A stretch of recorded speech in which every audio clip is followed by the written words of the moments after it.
We have a top 10 matchup in Irmo, South Carolina tonight as Ridgeview visits Dutch Fork on the Sonic Friday Night Rivals High School Football Game of the Week right now.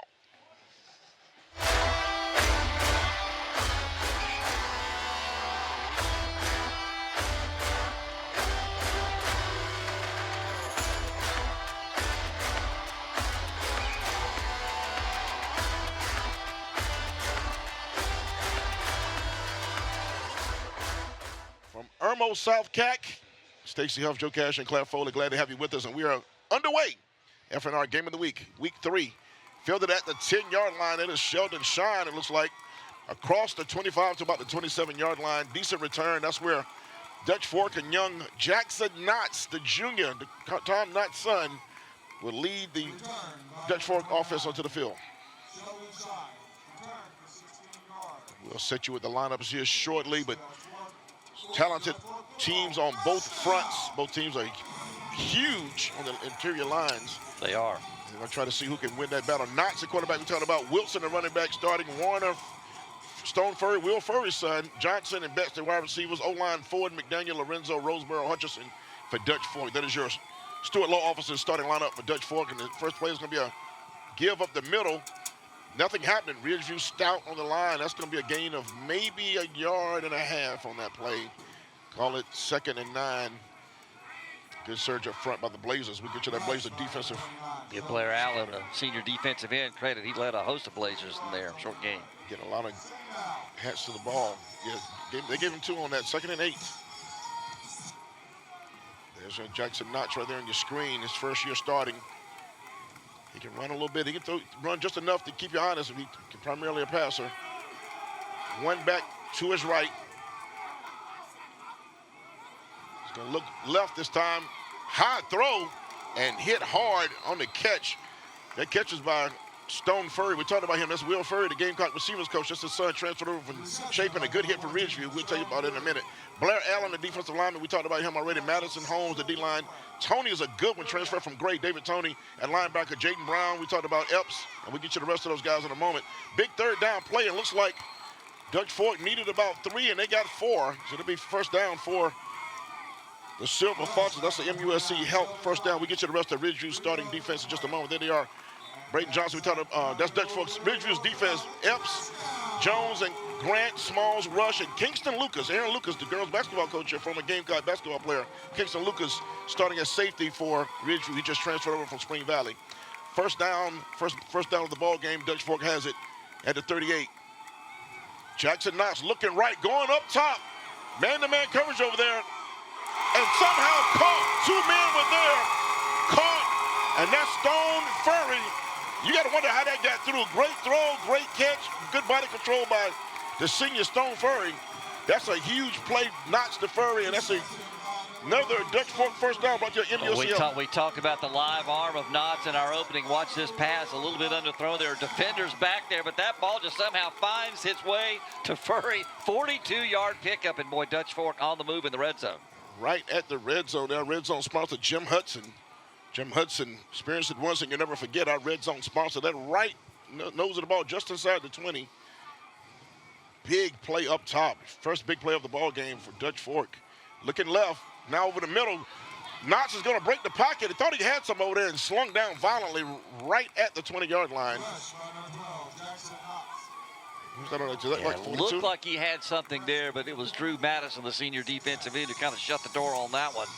Looked like he had some space out to that right side, but that was good containment by the Ridgeview defense, no gain. Both these teams are very fast on both sides of the ball. That's a defensive speed that time by Madison.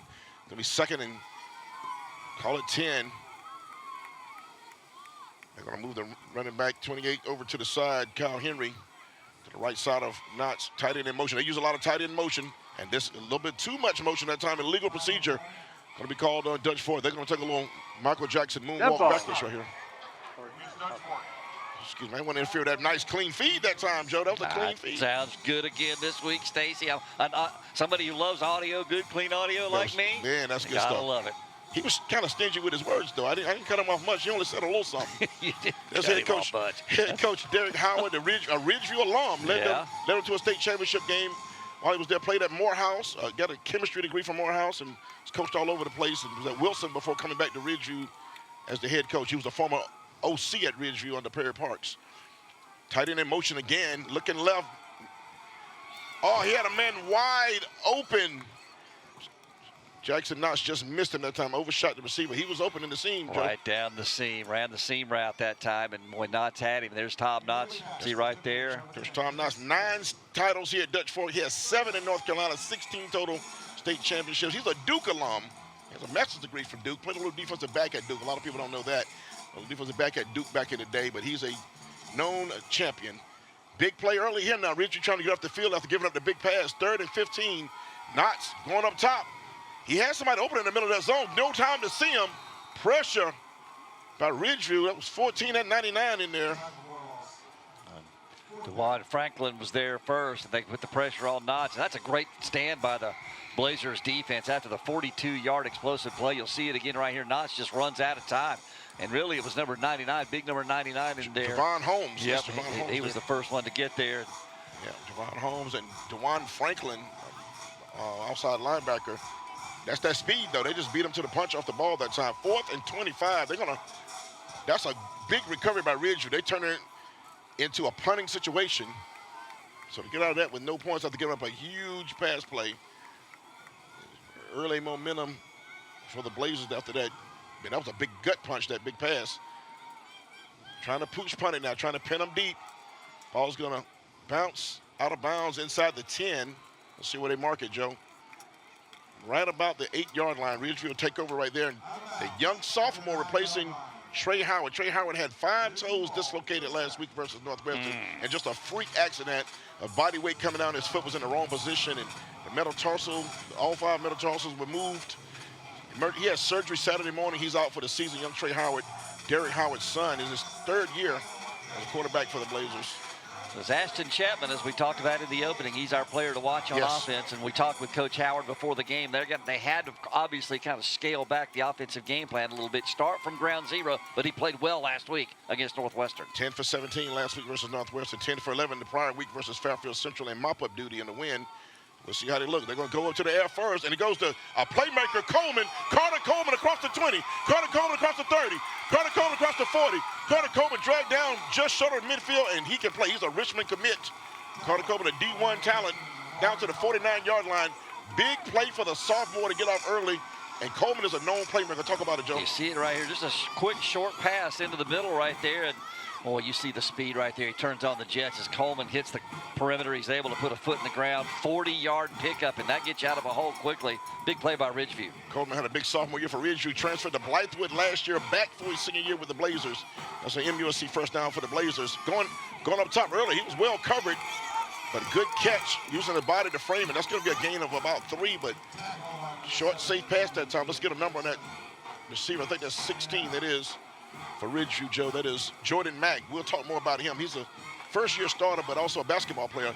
The Ridgeview lineup, Ashton Chapman, we talked about, Bobian, the running back, Giannis, the tight end, Smalls, Coleman, and Jackson, Christian Jackson, 30 offers, Ross, Senior, Brave Boy Stokes, and Taylor Sanders, the offensive line. We'll talk about Christian Jackson.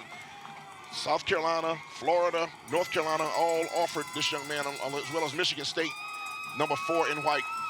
Bad snap. They got to fall on it. That's a horrible snap. It never got to the quarterback. That could be a drive killer. You see early season mistakes like that. If you're Ridgeview, you're kind of moving. Kind of hate to have that happen. Jaden Worth is the defensive end. He's a transfer. We'll talk about him. Henderson, Cesario, defensive lineman. Julian Walker, the Michigan committed defensive end. Anderson, Salters, and Mose, the linebackers. Harley, Brown, Lake, and Gibson, defensive backs. Raleigh Salters had a big championship game last year. In their three-peat game, Raleigh Salters, a 2-year starter, number 50. He's one to watch in the middle as well. It's 3rd and 10 for Ridgeview. Young Chapman, he may break the pocket here. Good throw. They need to break. Oh, made a man miss. He needed to make a man miss for the first down, and he did. Good dexterity, good body control. Spencer Bobian, the running back, number 23. That was a big play, Joe. That was a missed tackle by Dutch Fork. And he's just checking this ball down right here and really not throwing it past the sticks. Didn't see anything down the field. So he checks it down to his running back there, Bobian. And he just made a man miss. If you're Dutch Fork your defense, you got to make that tackle. Tom Knott's not pleased with that. It's MUSC first down. MUSC Health is proud to call the Midlands home, and here we are snapping 5:55 in the first quarter, fast-moving quarter. They're going to give it to Beaubien around the left side. Speed on that Dutch Fork defense, though, and that's going to be a penalty marker, maybe a hold on that left side. Those wide plays tend to get that, and good speed by Dutch Fork to mess that play up, but it's going to go backwards anyway. I'm not sure you're going sideline to sideline against a top-notch defense. Say either one of these teams tonight. They fly to the ball. And they really do. Getting to the perimeter is something both these defenses can do well. Yes, sir. They're probably 10 yards from the spot, so you may look at, they threw their flag down around the 38-yard line. Let's see if they take Ridgeview back toward midfield here with this. So, we'll have a little meeting, Joe. What did you see? This is what I saw. Now the flag kind of went down in an area where you think someone may have held downfield, but it's kind of an interesting long discussion. Yes. See what they've decided. Well, I'm not ready to announce it yet. It's still a secret. I think they're gonna ask Tom Knotts if he wants to take this penalty, which suggests Ridgeview will be hit with it. I think Ridgeview, whatever it is, they're gonna decline it. Maybe. They asked him to decline it. He wants to know exactly where you spotted the ball. I don't blame him. Like, when am I declining? Right. Exactly. Yeah. I'm not where did you mark it? I'll let you know if I want to be taken out. That's a look of a curious man right there. I think we're all curious. They're saying it's on the 41-yard line. So they're getting this adjudicated. Holding against them, decline. Holding against them. Okay, so they're going to take the result of the play, which is little to no gain on a run play left. Yeah, that was well done by everybody. Officials did the right thing communicating. Tom Knotts did the right thing. Like, if they lost yards and got nothing on it, then I'm going to take the play. Take the down. So they're trying to figure out where they're going to spot the ball. I think there was some discrepancy between the officials, Joe, as to where exactly that ball was going to be marked. I think one said the 41. It didn't look like. I thought he got across that. He may have picked up a yard. Original line of scrimmage was the 41. Yeah, so I thought he got something. So they're going to. I'm sorry, the original line of scrimmage was the 39. So I'm not real sure if he got much past that. Timeout call. They haven't indicated anything to us. But okay, timeout has been called. We're going to step away. Timeout called on the field. All zeros in the first quarter on the FNR Game of the Week. Now we're back to live action, folks. 2nd and 12. We'll check that 2nd and 20, and now it's going to be a false start by somebody out wide for Ridgeview. They're going to go back further. This is going to be second. It's going to be first down on a long-distance phone call. Start. Only offense. Okay. 1st and 25 coming up, Joe. So both teams on their first possession had big 40-plus yard pass plays, and only to start shooting themselves in the foot with penalties and whatnot, loss of yardage, and now Ridgeview is backed up. Now they got to get this back in chunks now. It's going to be hard to rear back and be able to get 125 yards right now in the air. You probably got to take all 3 downs here for Ridgeview. Ball's at the 46-yard line, and they're going to look over the middle right now. And they're going up top right there. High throw, looking for Carter Coleman. Little tall for him, and Coleman is about 6'1". That was too tall for him. So we'll see how they play this with the young sophomore. Do they get conservative now, or do they drop him back 3 times, Joe? They got 2nd down and 25. Well, 2nd and basically Broad River Road from here for these guys. I mean, they got a long way to go, so we'll see how they play. You got a couple of downs here to play with, but you don't want to risk the football in this situation. Let's see the bubble screen action right here. Christian Jackson hasn't touched the ball yet. The young receiver number 4, who's a junior, but everybody's recruiting him. 6'1", 185. They keep it on the ground right here to Beaubien, number 23, the running back, and he's driven backwards. Among those there, Julian Walker, and number 2 there, Mario Anderson. Anderson's the guy who was a defensive back last year, moved him up to linebacker this year. Yeah, they have a position. Mario Anderson had the pick 6 last week against Spartanburg, which really turned that game around in the early moments of the second half. Spartanburg and Dutch Fork locked in a tight one. That pick 6 broke it wide open for the Silver Foxes. They've kind of created a position in this Tom Knotts defense where they have a safety-sized guy playing a nickel, like an outside linebacker. They've started a few seasons ago. They kind of keep a guy that's athletic in that spot. And it's Anderson's time this year moving up from safety. 3rd and forever. Chapman and Ridgeview is going to look over the middle. He throws it. Interception coming down the right side, right in the arms of a defender. Got it across midfield. What a catch. What a great defensive call. They were waiting on that, Joe. And that is number 7, I do believe, for Dutch Fork, T.J. Gibson. That's a momentum flipper right there. Picked the young sophomore off and got a good return, Joe. It looked like Dutch Fork really did a good job of collapsing this pocket and putting pressure on the sophomore quarterback. You see the pressure right there. He gets hit as he throws, and you see the pick out there. Great anticipation by T.J. Gibson, the freshman out there, making a big play. Ridgeview, you didn't want to risk the ball. And they did and paid the price. Plus territory for the Silver Foxes. A freshman starting on a big 5A defending champion tells me that's a lot of potential right there, number 7. They like that kid. So Jackson Knotts and his squad will take over at the 47. Momentum wearing green right now. Tight end in motion. They use more tight end motion than anyone in the state. Pressure around the edge, and they've had a perfect play call. A wheel route by the running back. That is a beautiful execution. Number 29 is the receptor on that, Sheldon Shine. Great play call, Joe. Absolutely. Just kind of cleared out that zone to Dutch Fork on this left side and then just swung it out to a wide open back out here to Sheldon Shine. And he certainly shined on that catch as he gets it all the way down to the 34. That was definitely one shining moment. It's an MUSC Health first down. MUSC Health is proud to call the Midlands home. And here we go. Nothing happening that time. Good penetration by the Ridgeview defense led by number 5, I believe that time, Jaden Brown, the outside linebacker. So second down and call it 11. Made a loss, half a yard or a yard on that play. Good penetration. And Jaden Brown was one of our key players to watch in the opening tonight. Had a big tackle for loss right there. So interesting in this play call right here. They went deep the one time. Everything has been kind of intermediary. They're second and 11 now. Empty backfield at the snap. Knotts looking right. It's going for the end zone. He's going up top. Knocked away at the last second. Good defense that time by the secondary for Ridge. That's the play they didn't make on the ball the first time while it was in midair. That's Quincy Grant, who may be the best cover guy on Ridgeview's team, according to Coach Howard. Take a look. You see it again. I tell you what, this ball had a flight plan attached to it. I mean, this was way up in the air and gave everybody a chance to get down there and give credit right down. Like what you talked about, it was Quincy Grant, the senior defensive back, to get back there, put a paw up, PBU. Yeah, Coach, he has great ball skills when it's in the air, although Jordan Best is also outstanding defensive back. That's going to play in college. He's a track star at Ridgeview. Secondary has speed.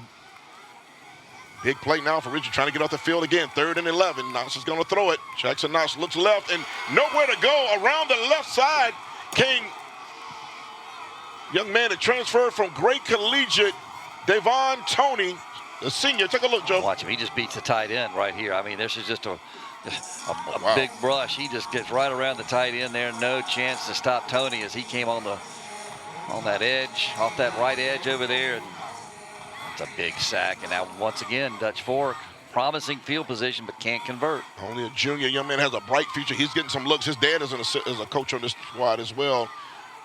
Devon Tony, a name to remember. And just like that, both times they're giving up pass play, giving up big gainers, and then held. So both defenses have been stingy, Joe. Dutch Fork punting from around midfield. Trying to pin them again. Last time they pinned them inside the 10-yard line to the 8. Fair catch call this time, and good job coming up, catching that, not letting it hit. And that is Carter Coleman, the senior. There's a big shot again. He takes into the end zone. It was deflected, and good job by the Ridgeview defense. We're going to break. We'll be right back after this. Back and forth they've gone. Ridgeview takes over inside their 15-yard line. Both offenses have moved, but nobody has scored. Ashton Chapman going to look left. Dropped and popped. They're trying to get it to Christian Jackson. I said it was time for him to touch it. A young man who's got the track speed and getting all the love from the colleges. Got to catch that one. Got to catch it, but I'm not sure that play was really going to go anywhere. No, it wasn't. And may have been for a loss of yards had he done so. So it might have worked out better, but that's one he probably did. Got to catch, so we'll see what they do on second down. They're trying to get the ball in his hands, though, so he can maybe break free with that 4.4 speed. 2nd and 10 from the 14-yard line. Drop back to pass again. Looking left. It has a man open over there. That's Jackson. Jackson got pushed out of bounds. He's going to get about 6 on that play. Call it 7. Ball's going to be marked at the 21-yard line. They are keeping it simple, getting the ball out the young quarterback's hands, Joe, pretty quickly. And he was kind of backpedaling, too, as he made that throw, so that made that throw even better. Jackson made kind of an over-the-shoulder catch. Now this gives them very manageable third down, third and about 3. Yeah, third and 3, so they can keep the run in the game. Now, Bobian has had a couple good runs. Short passing game has worked.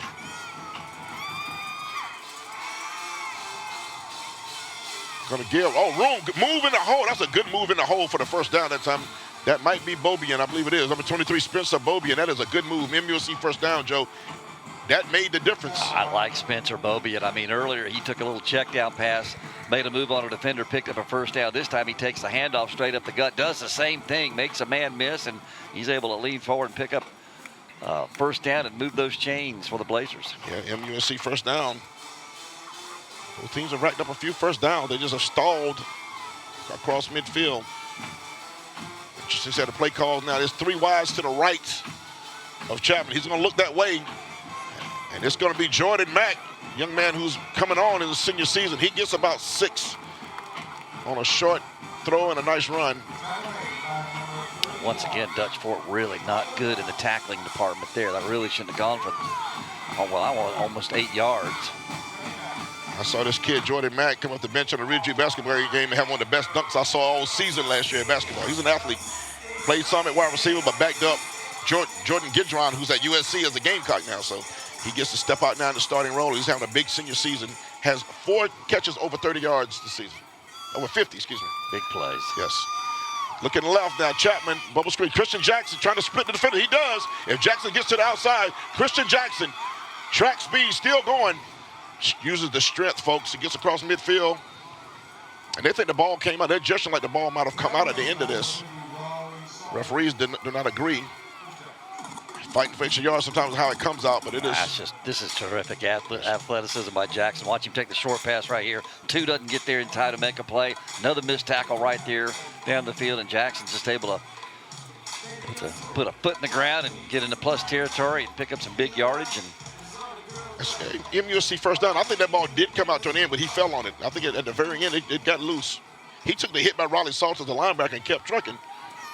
Ball at the 46-yard line. Another MUSC first down. Sidearm throw.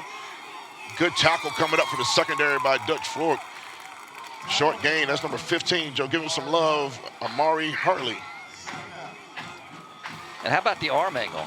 You know, sophomore quarterback in high school, Ashton Chapman, kind of dropped down and threw that sidearm, and he put a lot of steam on that ball. And now all of a sudden you see Ridgeview, Stacy, playing ahead of the chains, getting in 2nd and 4, 2nd and 3. Here they have a 2nd and 4 coming up here as we get late in the first. Good game management right there. Ball at the 41-yard line. This is where things got dicey for them last time. They're trying to, the penalties set in right here. Both teams have hurt themselves with penalties. As you mentioned, 2nd and manageable. Chapman's throwing again, looking left.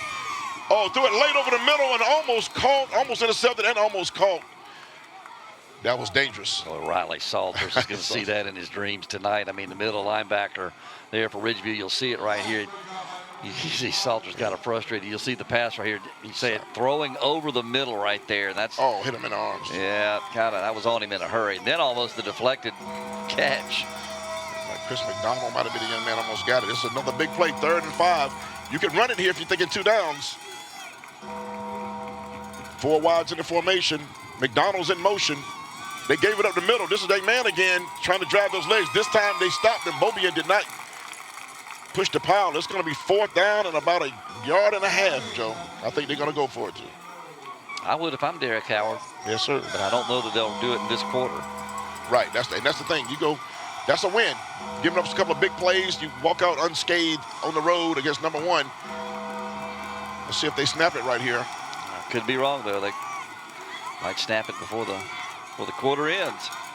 They should try to get them to jump. They're trying to get them to jump, get them free 5 yards, and they're not going to snap it.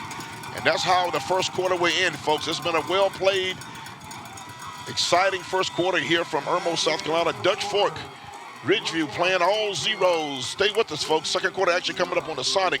Friday Night Rivals High School Football Game of the Week in a top 10 matchup. On the plus side of the field versus number 1 ranked Dutch Fork. Dutch Fork beat Spartanburg last week. Ridgeview took a tough loss to Northwestern, losing their quarterback, Trey Howard. Ridgeview's going to punt this. Interesting. Yes.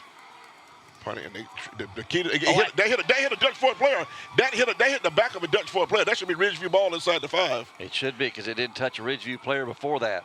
That should be Ridgeview ball. That should be Ridgeview football. Sure is. It is. We saw it, and I don't think the Dutch Fork players knew it. The one that hit knows it.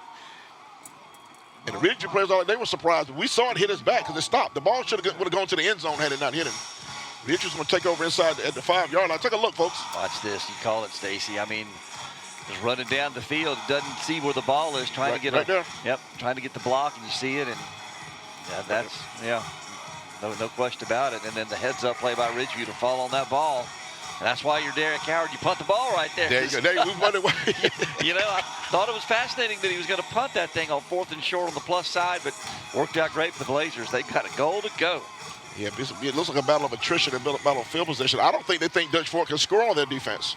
Just on the field, just the attitude, talking to some of the coaches, and not necessarily Coach Howard, some of the assistants, they feel like their defense is going to really show up, and they have. So now you punt it and you get it at the 5. Ridgeview trying to strike first inside the Jim Hudson red zone.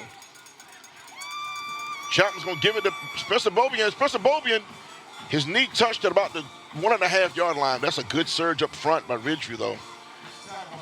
This is just going to be man-on-man right here. Who wants it more down on the goal line? He's going to roll up your sleeve. He's going to muscle up right here. 5'7", 170, but Bobian brings every bit of that 170. Behind a pretty good-sized offensive line. The Brave Boy twins up there, they got some good weight on them.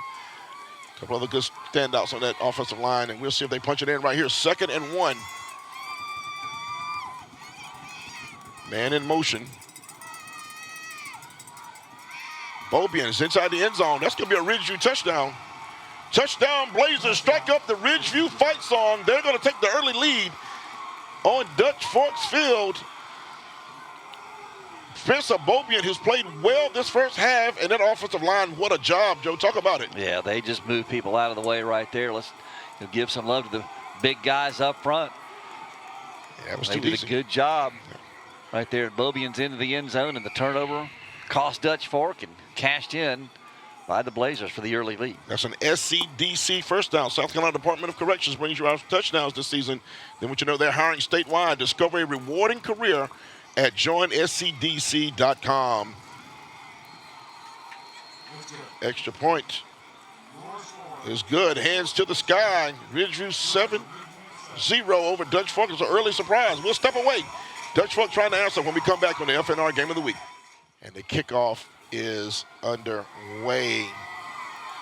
And they got him going to try to get him with an onside kick. It's going to be a flag. I think Ridgeview is celebrating, but I think they were offsides.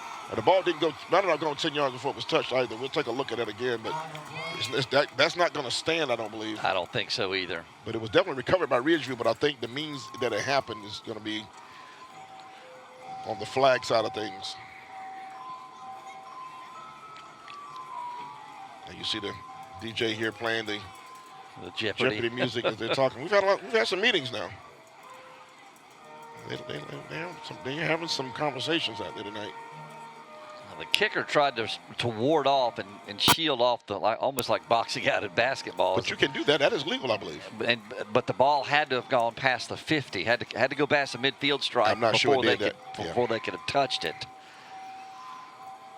How about that roll of the dice by Derek Howard right there, huh? That's some Tom Knox. That's some Tom Knox. That's exactly. But I love the. Yes. The.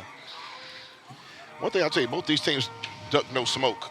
Ridgeview played Fairfield Central out opening week, Northwestern on the road, and then Dutch Fork. That's quite a opening 3 games. It sure is. Dutch Fork always plays a tough schedule. Oh, so it is on the penalties on Ridgeview. Take a look right here. We'll see it again. Yeah, just trying to run. Approachment. 5 yards. They're saying offsides, but well, they'll have to kick it again. Yeah, I think the call was offsides though. But that part of the play was great right there. I mean, so somebody who was offsides ruined it. Yeah, and then Ridgeview has Camden next week, so Camden's an outstanding team in their own right, and so they're Ridgeview's got a tough early slate, but Derek Howard he's fine playing these teams. You find out a lot about yourself before you get in a region play. Without a doubt, they're kicking off from the 35-yard line. We'll look for the opportunity to still kick off once again, but that's not a crazy gamble. I mean, the only thing worse would happen at Dutch Fork recovered it. The penalty on you is not bad. You're just kicking off 5 yards deeper. But Dutch Fork would have gotten that recovery. They'd have had the ball set up. Exactly. They had to recover that. So we'll see how it goes. Once again, kicking off right to left on your screen. Johannes is the kicker for Ridgeview. It's also a soccer player. And it's going to get a touchback, so nothing hurt, nothing lost. Johannes has quite the leg there. Johannes has quite a 65 yards for the touchback. Isaiah Johannes, 34. They've been working with him. I think at some point you may see him try a field goal too. They like his leg. So Dutch Fork would take over at the. He'll be at the 20, yeah. Yeah, to move it to the 20-yard line. But again, some conversations. They're going to put on this right hash. That's what they were talking about.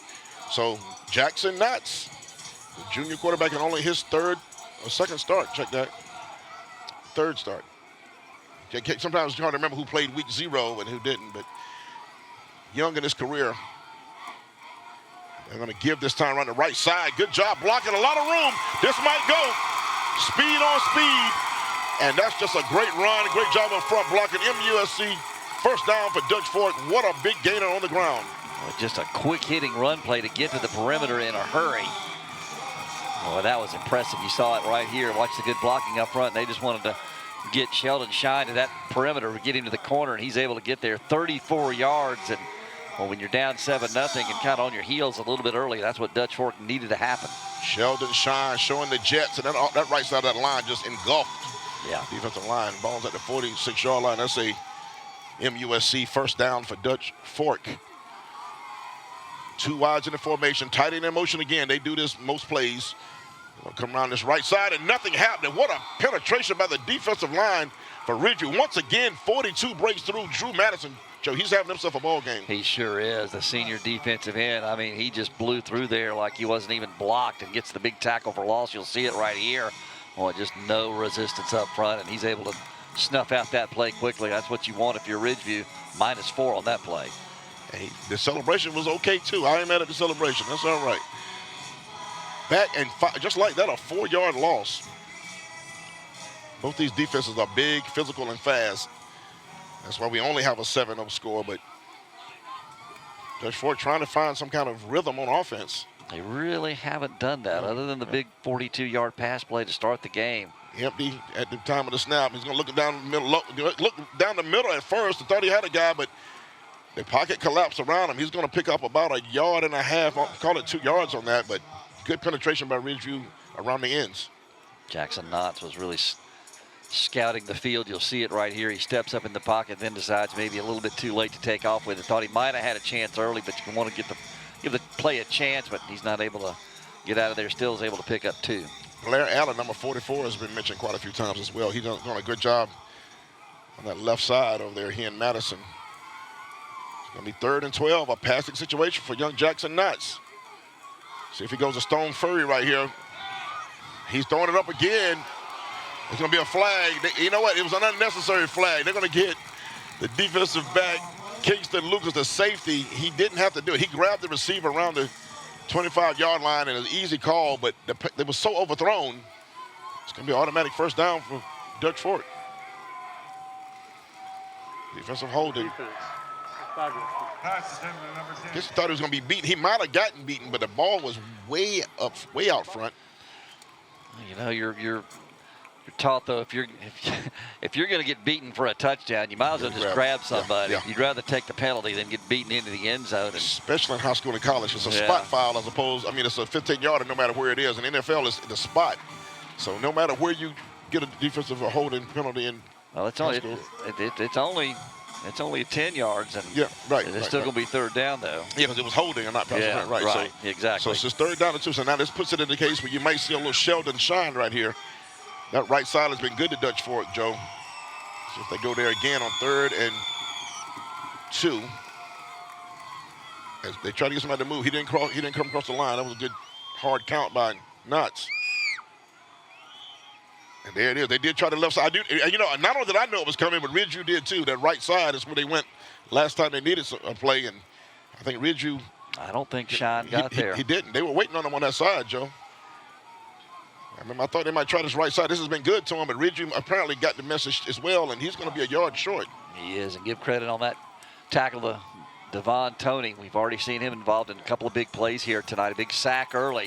Yeah. He got the stop there, and it's going to be 4th down and short for Dutch Fork. Tony's 6 foot 190. He can move. This is going to be a big one right here. 4th down. Dutch Fork usually excels in these situations. They're going to give it this time, and you know what, Joe? He didn't get there. He did not get there. He didn't get there. Ridgeview held him. That's going to be Ridgeview football. What a big stand by that Ridgeview defense there. Wow. They've really been up to the challenge here in the first quarter and 4 minutes of this one. That was surprising right there. That's kind of the way Dutch Fork makes their money. They muscle up in situations like that and push you back. Take a look right here. Look at that crowd. Look at they push that line right there up front. Ridgeview they're winning the battles up front early, Stacy. I mean, they're winning these battles against that Dutch Fork offensive front. Yeah. Give credit to a whole host of guys in there, Blazers, that they were ready for that. And after the big 34-yard run to start this drive, once again, Dutch Fork, they kind of fizzle out and can't pick up a first. And it's good, smart play down here by the defensive back to, rather than get beaten deep, you just eventually you get the ball back. So that was a good stop. We talked about stops of the game. That's one we may talk about down the road. Depends on how the game plays out. That's Coach Howard on your screen. Now back comes young Ashton Chapman, the sophomore. First career start. He's going to break the pocket. He got collapsed. What a hit on that left side for Dutch Fork. Number 44 came in and laid the wood. Jaden Worth. He's worth it to this team with a play like that. I'll tell you what, he just bum rushed the blocker in front of him. Worth had a big night last week, 3 sacks. He's a big youngster too, 6'3". That's a big sack there. It was. Worth was the top sack man in the state of Georgia last year as a sophomore. He's the top in the sophomore class in the state of Georgia. Transferred up here. He actually drove the offensive lineman into the quarterback. He sure did. That's grown man stuff. There he is right there. He's a future college player, folks. Transferred up here from Georgia. And this time, Bobian with that forward lean gets it back to the original line of scrimmage. It's going to still bring up 3rd down and about 10. Good positive gain, though. Interesting play call right here. They put the ball in the sophomore quarterback's hand. And you wonder when Christian Jackson and Carter Coleman are going to get a chance to make a play in that on a deep ball at some point, Joe. This could be it right here. The Dutch Fork fans are getting loud. They've sensed it on 3rd down. They sense a stop coming. Shuffling a lot of players in right now. It's been a long time since we've gotten this deep into a ball game, and you don't see any points on the board for Dutch Fork. Truly, 7 minutes left to play in the second quarter. Throwing it out wide. This is going to be a flanker screen. This might be McDonald. This kid has speed, but not the biggest kid in the world. He should have cut it back a little bit more. Went to the sideline. But Chris McDonald has great speed. They try to get it out to him in space with some blocking in front, and it's going to be 4th down and. Yeah, I think you see Coach Howard over there telling him, why did you run it back into the defense? Maybe bounce that to the outside and keep running to the perimeter. You might outrun guys. And he just didn't get there. And it looked like the play was there. You see it. Coach a little frustrated there. Yeah, he's not happy. That was the play. They thought they had something there that time. That might they did. Great play call. High snap. Good stop by Dutch Fork getting off the field, though. And it's a big punt. Driving the receiver, driving the return man back to about the 10-yard line. That was a nice punt. I believe that was Johannes again. We'll step away, Joe. 7-0 Blazers over the Silver Foxes. Is it an upset in the making? We shall see. Stay with us. See if they keep it on the ground or go airborne. Delay. And that's going to be a delay. Again, out of a timeout, though. That's tough, Stacy. That's not going to make Tom Knotts a happy camper. No, they have really not played clean football at all here in this first half. I mean, tackling on defense has been suspect. You get that delay call. You had the special team snafu where he gets hit. Ball runs up the back of one of your guys, and Ridgeview has the 4 to cash that in for the only score of the game. It's been kind of going to fits and starts. There's Tom Knotts right there. He cannot really be pleased with what he's seen in this first almost half of football. Yeah, that locker room halftime speech is going to be something interesting. They have 6 minutes to change their fates, though, right now. They're going to keep it on the ground. Good burst. Right up the gut. Good solid gain. Gain of about 8 on that play. It was 1st and 15. Probably 2nd. It looks like About 7. See where they spotted, maybe 6. I mean, fairly clean game penalty-wise so far for both teams. I hope I'm not doing the old announcers jinx here. Well, just 2 penalties for Dutch Fork and 3 for Ridgeview to this point. They were critical, though. Those first 2 for both teams were drive killers. Second down, carry around the right side. That's where they've had much success. And cut back, good run. Good physical run that time. I believe that is the young man who's coming on strong, Kyle Henry, the running back, the junior. Part of a good stable of backs they have at Dutch Fork. That was a first down, MUSC first down. That's a big run right here by Henry. He just takes the handoff, goes right, gets some good blocking. They seal the edge right there. Henry's able to get to the second level and more. That gets him out of a hole and picks up a first down. Junior running back. He also returns kicks. He has good burst, good speed. Good MUSC first down for Dutch Fork. They're on the move now. Ball at the 27-yard line. Jackson Knotts looking. He was looking right now over the middle, late over the middle, and almost caught. Boy, that was a dangerous pass. Number 8 for Ridgeview, Markeith Thomas Jr. Joe, that was dangerous. Jackson Knotts is fortunate to get this back. He just goes, like you say, late over the middle, and Thomas lays out right there. That's a good athletic play. 2nd and 10. Having a good time in the stands here, Dutch Fork. It's a good crowd. Keep it on. Reverse this time. A fleet, and they're double reverse and back to the quarterback. Wide open is Stone Furry. That's going to be a catch across the 10. And touchdown, Dutch Fork. They got him with the trickeration. Strike up. The Silver Fox fights on. What a play call. And it's going to be a penalty in the end zone, but that's an SCDC touchdown for the Silver Foxes. They're going to get an unsportsmanlike penalty in the celebration, but what a play call, Joe. 72 yards, and what a time to run a gadget right there. You called it the old flea flicker, and Stone Furry, he was in a hurry, wide open. And Jackson Knotts found him for the score, and maybe that gets Dutch Fork off the schneid a little bit. You'll see it right here. You called it, Stacy. Just a little trickeration here. The handoff, the pitch back to Knotts, and he just plants and fires, and Furry is wide open. Behind everybody. Yep. And he's able to reel that in and outrace the defender to the end zone. And he was so lonesome back there. He was writing letters home, Joe. he really was. Just by himself, just lonesome. Just where's everyone? I have no one to play with. And Furry dropped it in his arms. And they're gonna. There was a flag in there. I thought it was a celebration penalty. I think they're gonna mark it off right here. They are. They're gonna mark it off a little. Well, they're gonna. Nothing's been marked up. There was a flag, right? Maybe they want it on the kickoff. I thought there was a flag. I would take it on the kickoff. Yeah, I would too. So in for the extra point, Dutch Fork now.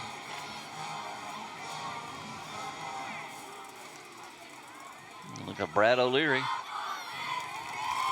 Hands to the sky, and we are all 7s. There's Knotts on your screen right there, all 7s. Ridgeview, Dutch Fork tied. We'll step away. 4:59 left in the half.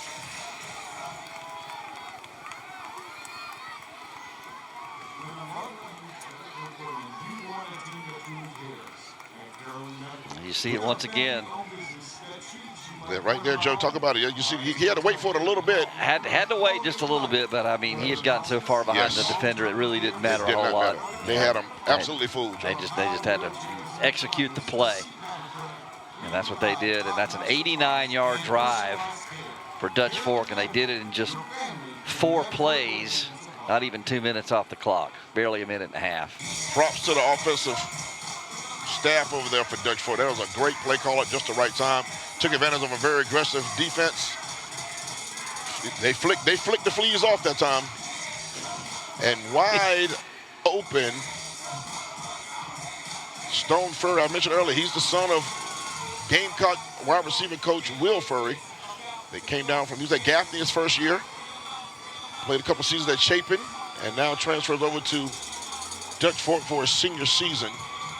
Young man runs great routes, has really good speed, and the hands you saw right there. Time for a Will Lugree Opportunity School kickoff.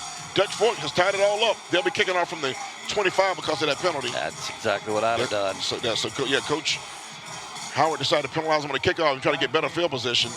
Will Lugree Opportunity School kickoff coming up right now. Dutch Fork in green, Ridgeview in white. Over 100 years helping students build a better future. Will Lugree Opportunity School. They're going to pooch kick it. It's going to be short. They got to get on this. And it's Christian Jackson, and he dropped the ball. This is what happens when you don't come up and catch that short kick. You cannot hesitate on the pooch kick. That might be Dutch Fork football. They think it is.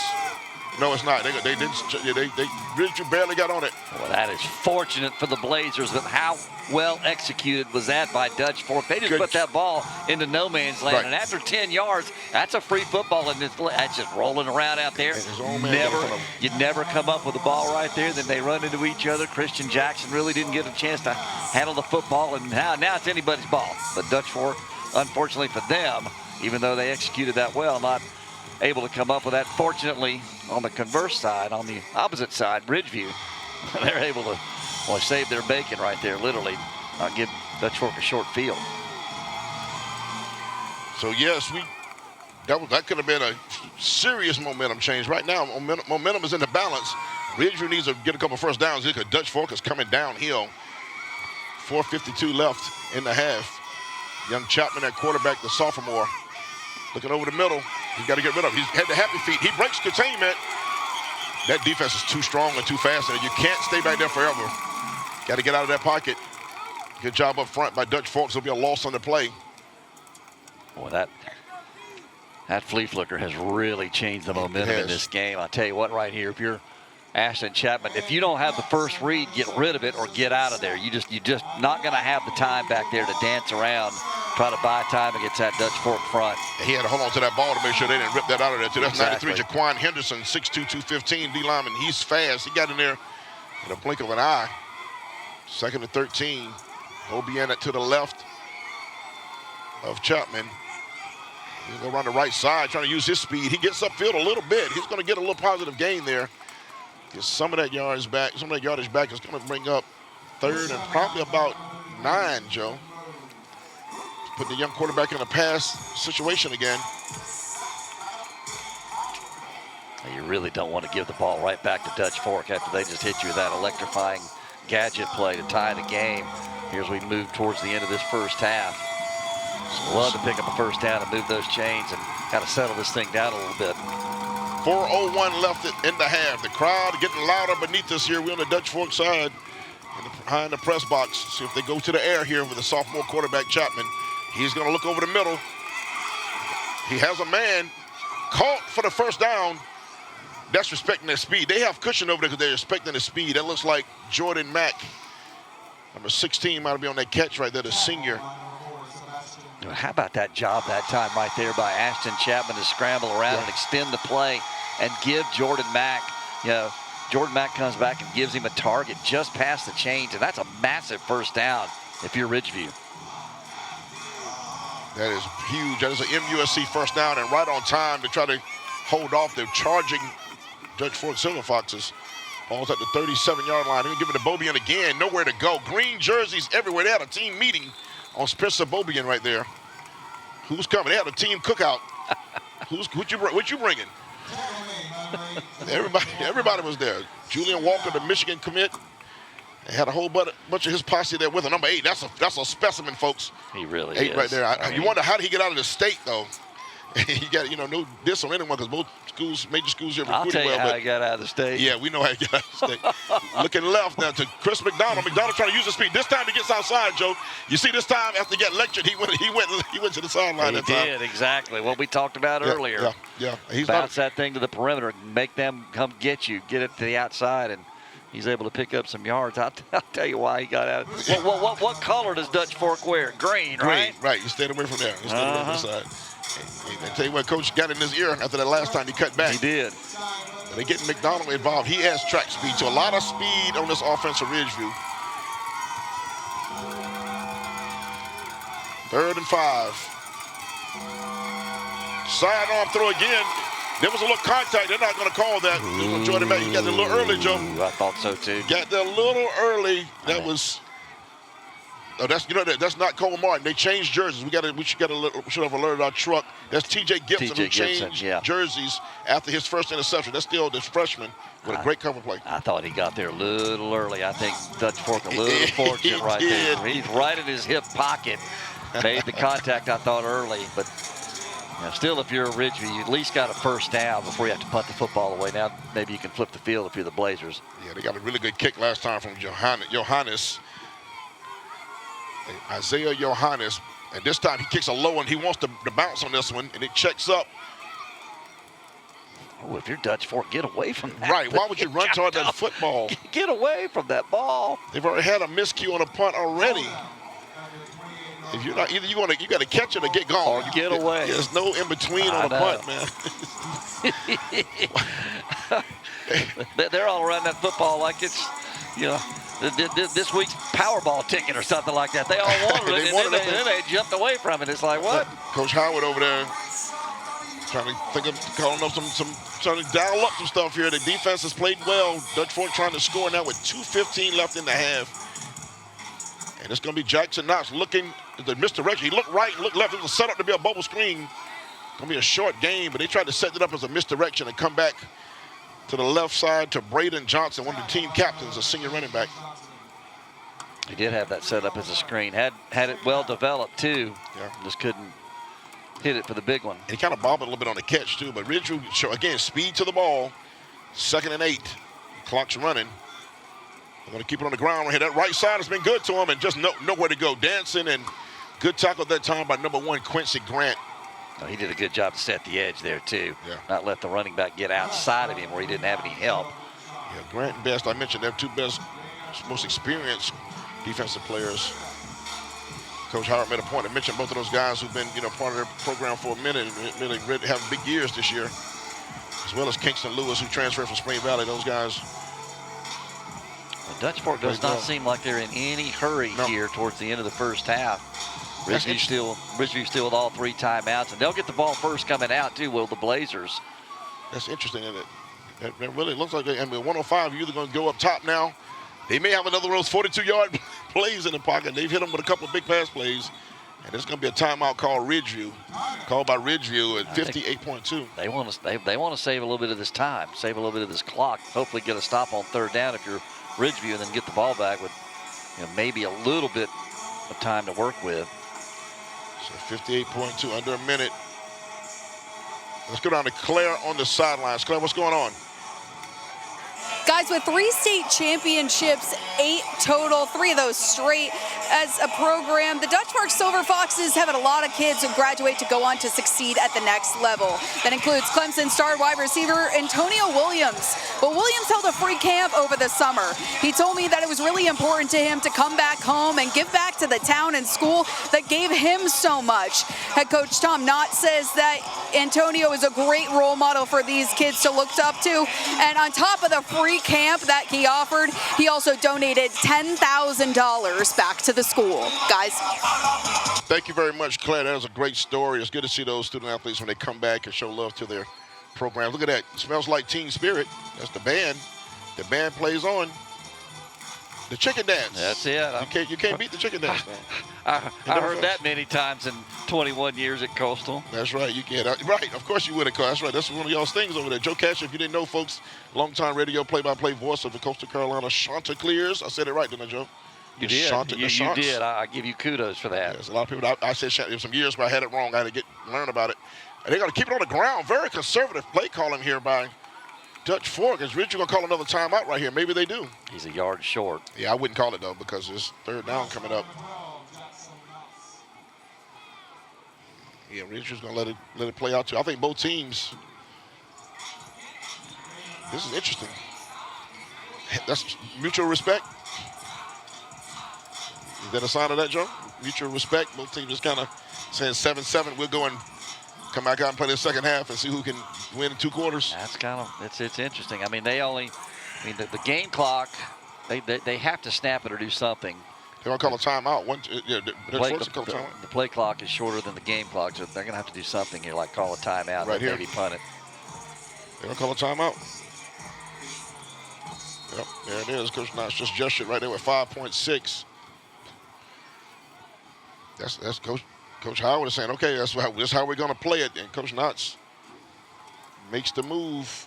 They're going to pretty much end the half. It's all 7s, it looks like, once he comes out and punts this. What an interesting first half, Stacy. It has been. Interesting. You know, we were talking down by the production truck before we came upstairs to get ensconced up here high above the field about the possibility of this game being a close, hard-fought, tough game. And that's kind of how this has unfolded in this first half. It really has been interesting, man. Like I said, you talk about Ridgeview coming in with their, their star quarterback, multi-year starter going out last year in a heartbreaking fashion. It actually could have demoralized that team last week. I mean, they lost to Northwestern, but 10th grader coming in, you wonder how he would handle Dutch Fork's vaunted defense. And thus far, he's held his own, and both defenses have really just kind of bend but not break. Yep. Giving up plays. They've given up plays, but they've gotten sturdy when they've had to. Yeah. So it's interesting to see how the second half is going to play. I'm going to be interested to have both quarterbacks. The quarterbacks might settle it. Whoever gets a hot hand. But I didn't see 7-7 at halftime. I didn't. I didn't either. That wasn't on the bingo card No. as we got here today to discuss the possibilities of this one. But credit both defenses. I mean, Ridgeview's, they only got burned on that flea flicker. Yeah. Otherwise, they have been up to the task. And then, Dutch Fork has played good defense too. Absolutely. That was a special teams gaffe. Yeah. That cost them 7. Yeah. Other than just a couple of, I guess freaky type plays, we're not far from looking at a scoreless first half ball game. Which no one had on the bingo card. would have thought about. No. So they're going to prevent the punt block. And if I'm Ridgeview right here, I'd go for the punt block. I mean, what else you have? Why not? I'd bring it. Yeah, I mean, bring the house. And let the ball bounce in the half ends. But I'd send 11 people. He's going to rugby punt to make sure he kills the time, and nobody's back there. So this is how the first half is going to end. It is zeros on the scoreboard, folks, and we're going to step away. Ridgeview number 9 in the state. Dutch Fork number 1 in the state. We've settled absolutely nothing in 2 quarters of play. All 7s on the scoreboard. We'll stay with us.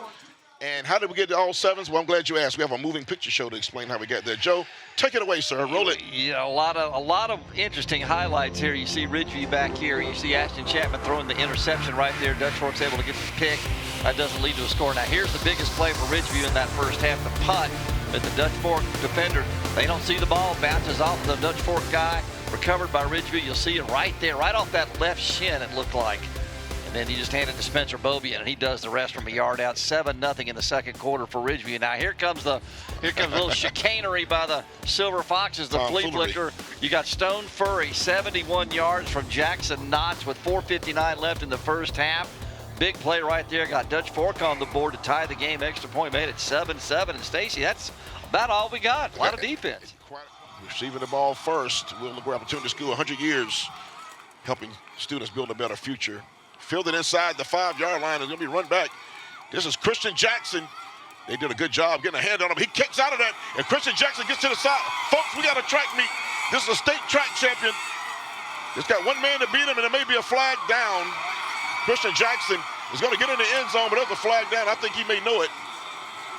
Wow. It's flagged down at the 26-yard line, and Coach Howard is not happy. Wow. He's celebrating, but it's going to come back. I mean, what an electrifying play by Jackson, Stacy. Unfortunately, I don't think it's going to hold up. No. But you saw athleticism and then some. That's the kid that South Carolina, North Carolina, Michigan State, Florida, Miami, everybody in the ACC and SEC has reached out to this young man. He has 25 to 30 high-level offers, and that's why he's only a junior, folks. 6'1", 185, and he can fly.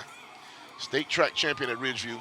Well, we saw him in the Camden game last year, Yes, right? I mean, yes. he really stepped up, and they had another player that got hurt. He stepped up, and he had a big game. It's like, this guy can play. Jordan Gidron, the young man who got hurt, was sent out of that game. Who's that? They waving it off. That is a touchdown. Ridgeview, that's going to stand. Coach Howard knows. I wanted to see the replay. That was no hold on that. That was a touchdown. Ridgeview, now they can get the celebration on. Strike up the Ridgeview Blazer fight song. The band's not here, but you can hum it if you're a Ridgeview Blazer alum. And I know some of them are watching, just like Dutch Fork has some folks out there I know are tuning in. Thank y'all for watching. That's an SCDC touchdown by Ridgeview. What a start to the half. Let's see where he takes this ball. It looks like he takes it at about the 4-yard line. Call this 96 yards. You thought he was going to get stopped right there. Makes that guy miss. Then another missed tackle. Then he pops it to the outside left. There comes the flag, which eventually got waved off. He goes 96 to the house. You talked about the track speed of Christian Jackson. A missed tackle there at the end. 96 yards unofficially. Here's the PAT. Johannes in, hands to the sky. Blazers 14-7 in electrifying style. We'll stay right here. That's Christian Jackson getting some water. You got to water that man up right there. You got to water that horse. That Blazer Stallion just went. They listed him at 6 foot and 175. That might have been last. Look, you got to see him. This is a good sized kid. But what speed and adroitness, Joe. Adroitness. How you like that on that sideline over there? And that's another special teams touchdown for Ridgeview. They got the recover. They got the recovery in the second quarter when the Dutch Fork player didn't know where the ball was and hit him. They recover at the 4, convert that. Watch it right here. We're going to say about the 3-yard line, actually. I would give him about 97. I'll give him that extra yard. He takes it and watch these guys miss tackles. We talked about missed tackles being a problem in the first half. And then once those guys miss, it's all over. They're not going to catch it. Striding that out. And right there, somebody had an angle. He said, I'll run past your angle and your arm tackle did not deter me. Look at that. I mean, that's strength, too. That's lower body strength just to ward off guys. Coach Knott's like, not a happy dude right now. That's an SCDC touchdown. The South Carolina Department of Corrections are hiring statewide, folks. They want you to discover a rewarding career. Join scdc.com. Joe Casher knows a little bit about that. I work there. It's a great place to work. And we're looking for good people in our institutions, 21 of them across the state. That's SCDC right. looking to hire good people, so please reach out. Love to have you. Love that. We'll look for opportunity to go kickoff. Left to right, Blazers in white, kicking off to the green-clad Silver Foxes. Kick's going to go out of, well, did it go out of, did it cross the pylon out? They're going to call it out of bounds, went the other side of the pylon, so it's going to be a penalty. We placed that, I believe, at the 35? Yes. Yard line. That was close to getting inside the pylon, but it went outside the pylon, and so that's an out-of-bounds kickoff. I tell you what, you saw Coach Howard smiling coming out of the locker room. He felt good about his defense. I don't know if he didn't know a 97-yarder was going to happen, but when you got Christian Jackson, anything can happen. That's Coach Howard on your screen. He's a Ridgeview alum, played for Coach Kirk Burnett at quarterback. 2-year starter, went to back-to-back, went to state semifinals and lost to, let's tie this together, lost to Fairfield Central when they had that powerhouse in the 90s. And on that Fairfield team he lost to was Mark Coleman. And Mark Coleman's son is Carter Coleman, the wide receiver for Ridgeview. He's coaching the son of his opponent back in those clashes for the upper state championships back in the day. Carter Coleman, number 11. But Mark Coleman could really play. He was a really talented kid. Yes. On those teams back in. He's a good guy. I've known him for a while now, but he's a talented guy. That team's, you know who else is on those teams? We talked about it last week. The coach at Ridgeview. I mean, at Wasey Flora. Ken Floyd. Ken Floyd was on those teams as well. Dutch Fork trying to answer and nothing happening. 1-yard gain, and guess who's there again? Devon Toney. Also, the other man you talked about a good bit, Madison. Mm-hmm. Dutch Fork needs some answers right now, man. Devon Toney, the great collegiate transfer. Lives in the Ridgeview area, but was going to Great Collegiate and came on back to the northeast side of town for his junior year. Well, if you're Dutch Fork, you're not in panic mode yet. I mean, you're down 7 once again. You're in that spot in the first half. Just do what you do. Try to establish the run. Jackson looking right. He has someone over there, but 2 defenders as well. Good catch. That's a good catch with under pressure without worrying about the hit. But look at that. Look how fired up they are, the defense. Quincy Grant. And it's going to be 3rd and long, Joe. Now it's a big play time. You see the little short pass out to the right. We talked about the speed of both of these teams being able to go sideline to sideline. It's not going to get a whole lot doing that either way. That Ridgeview defense has really played well tonight. Save for one play in this game, they have really been up to the task all night. They really have, and this is going to be one of those passing downs now. Trickeration has been the thing. Let's see if they go a little misdirection this time and maybe move the pocket, because they've done well fooling the aggressive Ridgeview defense a couple times. See if they do it again this time with 11 minutes left to play in the 3rd quarter. It's going to be a timeout called. Looks like Dutch Fork wants to talk about it, Joe. Timeout, Tom Nuts. Maybe an early turning point in this 3rd quarter.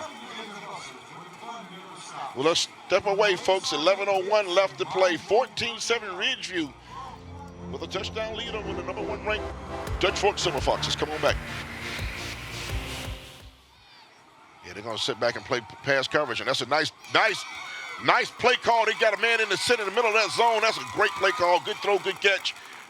And the ball came out late, but that's not a fumble. The ball was down. That's a first down, Dutch Fork.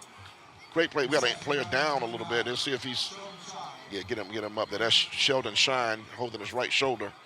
That's a Kaminer Heating and Cooling first down, keeping you comfortable in your home since 1956. Well, that's a big play. He just came unaccounted for, Stacy. I mean, you called it. They dropped back. They rushed 4, dropped 7 into coverage, and here comes Shine. He just comes out of the backfield out to the left and has to kind of bobble it a little bit. Then he's able to corral it clearly on the ground when the ball comes out. But that's a big first down if you're Dutch Fork right here.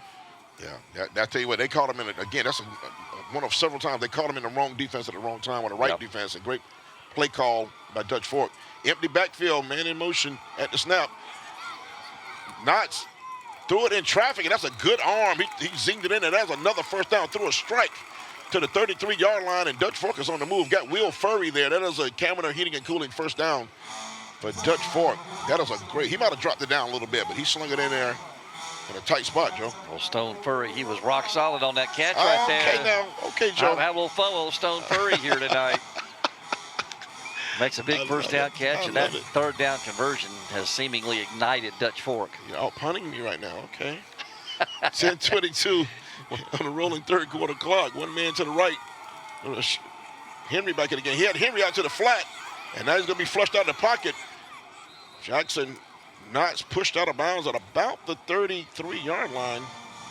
Might have got back to the line of scrimmage or got a half a yard there, but not a lot. Maybe. I think he had an open receiver that time, too, and just didn't see it and then scrambled out of there and picked up a yard. Madison stretching his legs out there. He may be getting a little crampish right there. This is it's the type a hot night, yeah, Stacey. this is the type of night you might see that, Joe. You're right. We hadn't seen a lot. First 2 games, we were lucky. It was kind of overcast our first 2 games this season. It's a little humid tonight. Long distance now for Jackson Knotts. 3 men in the formation. He's going to look over the middle. Has a man right there in the wide open. Just throw and catch. Touchdown, striker. The Silver Fox fights on. That is number 11 on the catch, Braden Johnson. Great play call. They called him sleep. Strike up that Silver Fox fights on, and we're close to having a top ball game. What a play call, what a catch. That has to be a busted coverage by Ridgeview because he was so wide open coming out here to the right. You're going to see it. Here's Knotts back in the pocket. And you know, there's no Ridgeview defender anywhere over there. That's so easy for Braden Johnson. All he's got to do is make sure he catches it. And he's into the end zone, and like you say, extra point away. Yeah, that's just a back-breaking busted coverage right there. Great play call. They've done a great job catching them asleep at the wheel a couple times on that defense. Hands to the sky. We have 14s everywhere. Dutch Fork answers. So took 2 quarters to get 7 points apiece, and it took about a couple of minutes to get both teams touchdowns in this third quarter. Talk about this throw again. See it from the end zone camera. You see how there's just no defender out here. I'm not sure who's supposed to roll over there and pick up the receiver there. I'm not sure if that's a safety. I'm not sure who was supposed to be over there to pick him up, but there was nobody there. That's almost too easy. It was just an easy pitch and catch that time. And again, the play calling is superb. And it helps when people are not where they're supposed to be. Jackson Knotts has been able to execute a couple of nice long throws for scores. And that's one of the captains of the team, the senior running back. They list him as a running back, Braden Johnson. They seem to have him split out wide in the slot quite a bit. When you go back to the key play of that drive, Stacy, 3rd down and long. They hit him with a 19-yard pass play over the middle to extend the drive. Ridgeview had a chance to get him off the field, couldn't do it there. And then after that gain, it only took 3 plays to score. When you're trying to pull an upset on the road, you've got to be able to get off the field at a certain time. They got now early in the second quarter, they got a 4th down stop that was huge. But these 3rd downs, tell you what, the play calling has been wonderful for Dutch Fork, and they've had the right play call to move those sticks. And that time for a touchdown. We'll look around Opportunity School. The green-clad Silver Foxes of Dutch Fork kicking off right to left on your TV screen, folks. Ridgeview looking to answer the answer. They scored out the kickoff, and Dutch Fork takes it right back to tie it up. This may be a touchback. Christian Jackson he didn't want to go to the end zone. They're going to let him, he's going to bring it out, but yeah, that would have been better off going in the end zone that time. I think I don't know if he got back to the 20. But you play like that, you want to give him a chance, though. Considering what he had done on his previous return, absolutely. They're going to spot it at the 19.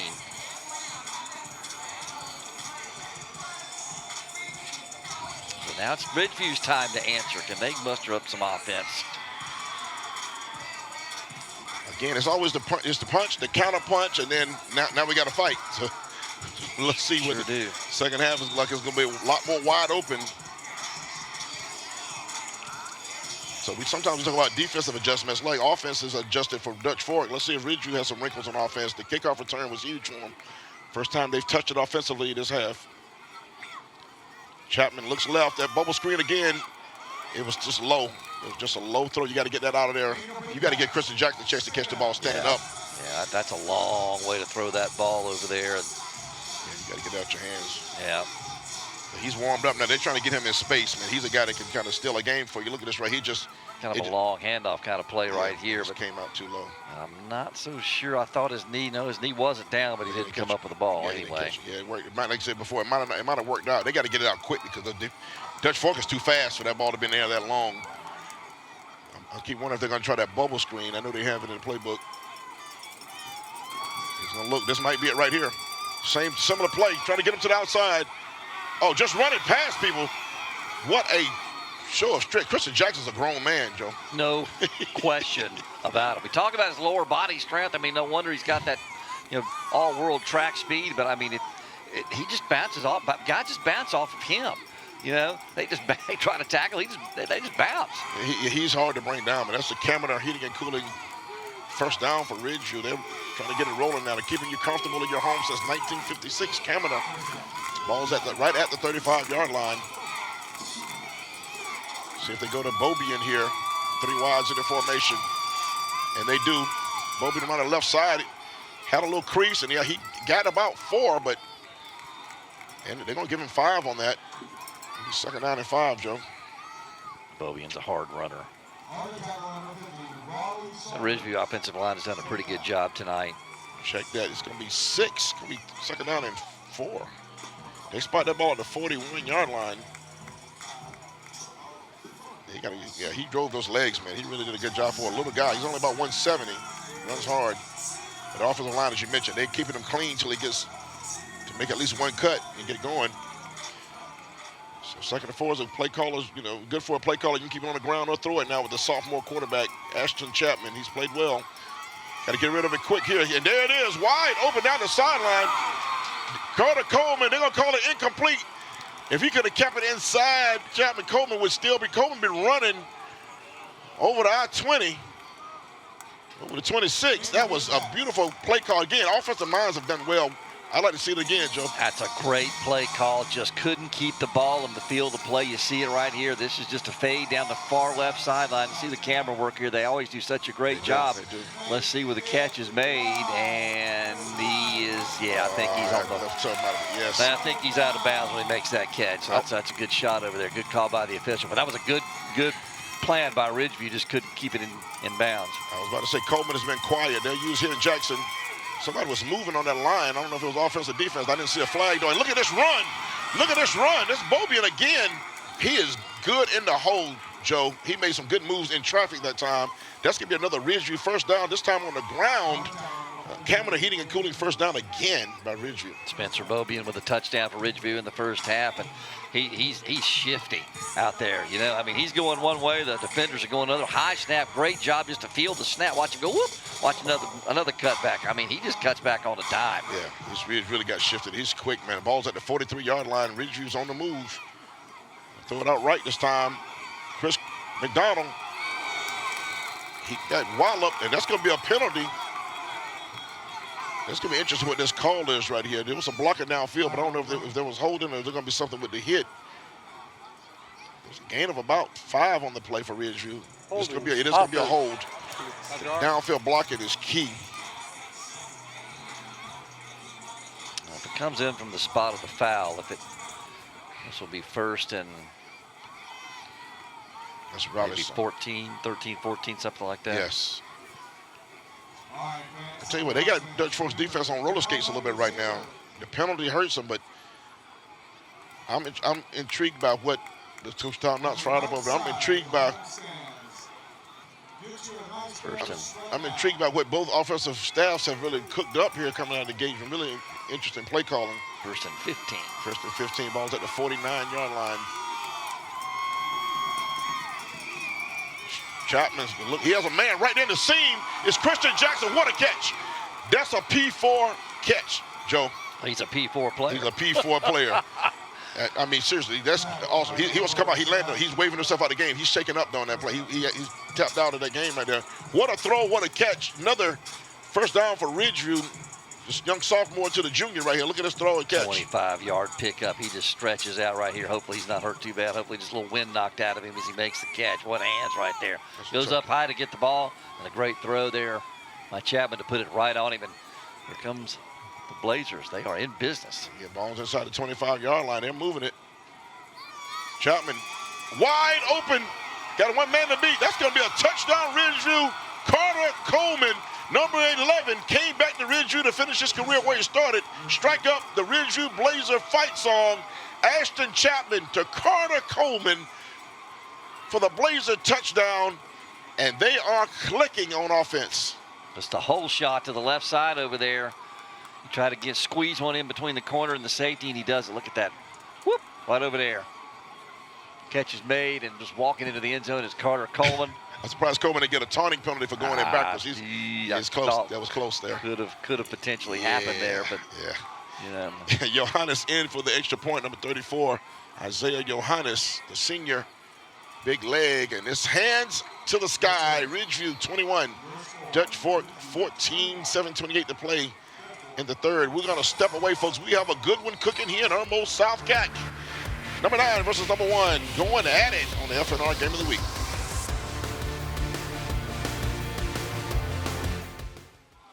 Kick is in the air, and we'll see how Dutch Fork responds. Fielded inside the 5-yard line. I believe that is Shine dancing across the 20. Hit by a slew of white jerseys at the 25-yard line. Good to see him at a game. He left the game holding the shoulder a little bit the last drive, and good to see him returning that kick. And Sheldon Shine. So now, what is Dutch Fork's response, Right. Stacy? This is the The drama. response or the response to the response? I'm loving it. You keep going blow for blow. This is what's known as a heavyweight battle. That's number 8 on your screen. He's been pretty active in this ball game for Ridgeview, Marquise Thomas Jr. We've had Madison playing well. We've had a couple of guys playing well for Ridgeview defense. Tony, let's see if Dutch Fork can figure it out and get another drive going and tie this thing up again. Keep it on the ground. Bouncing outside. This is Henry, I believe. This is a nice run, showing the speed. That's a great run. Kyle Henry, and he is fired up. Kyle Henry has some jets now. Young man can get around that end, and I'll tell you what, good job up front by Dutch Fork. That's a camera heating and cooling first down. Dutch Fork's offensive line does a really good job of sealing off the edges. You'll see it right here. It creates that space on the perimeter. They just block down right there and get that space. And they're able to pick up 23 yards on first down. Try it again here. Back at it. Tell you what, Kyle Henry gets a little bit out of what didn't look like much. He ended up getting about 5 yards on that carry. Wasn't a lot of room. He's a little guy, but he's really quick. So bring Shine back in. They're gonna go empty. They're going empty in this formation right here. It's gonna be 2nd down and 5. Empty formation. Now, we'll run it every now and then, but he's had good job throwing the ball deep in this ball game early thus far. He's going to run it. That was set up for the run right there, and that's room on the right side. Good job.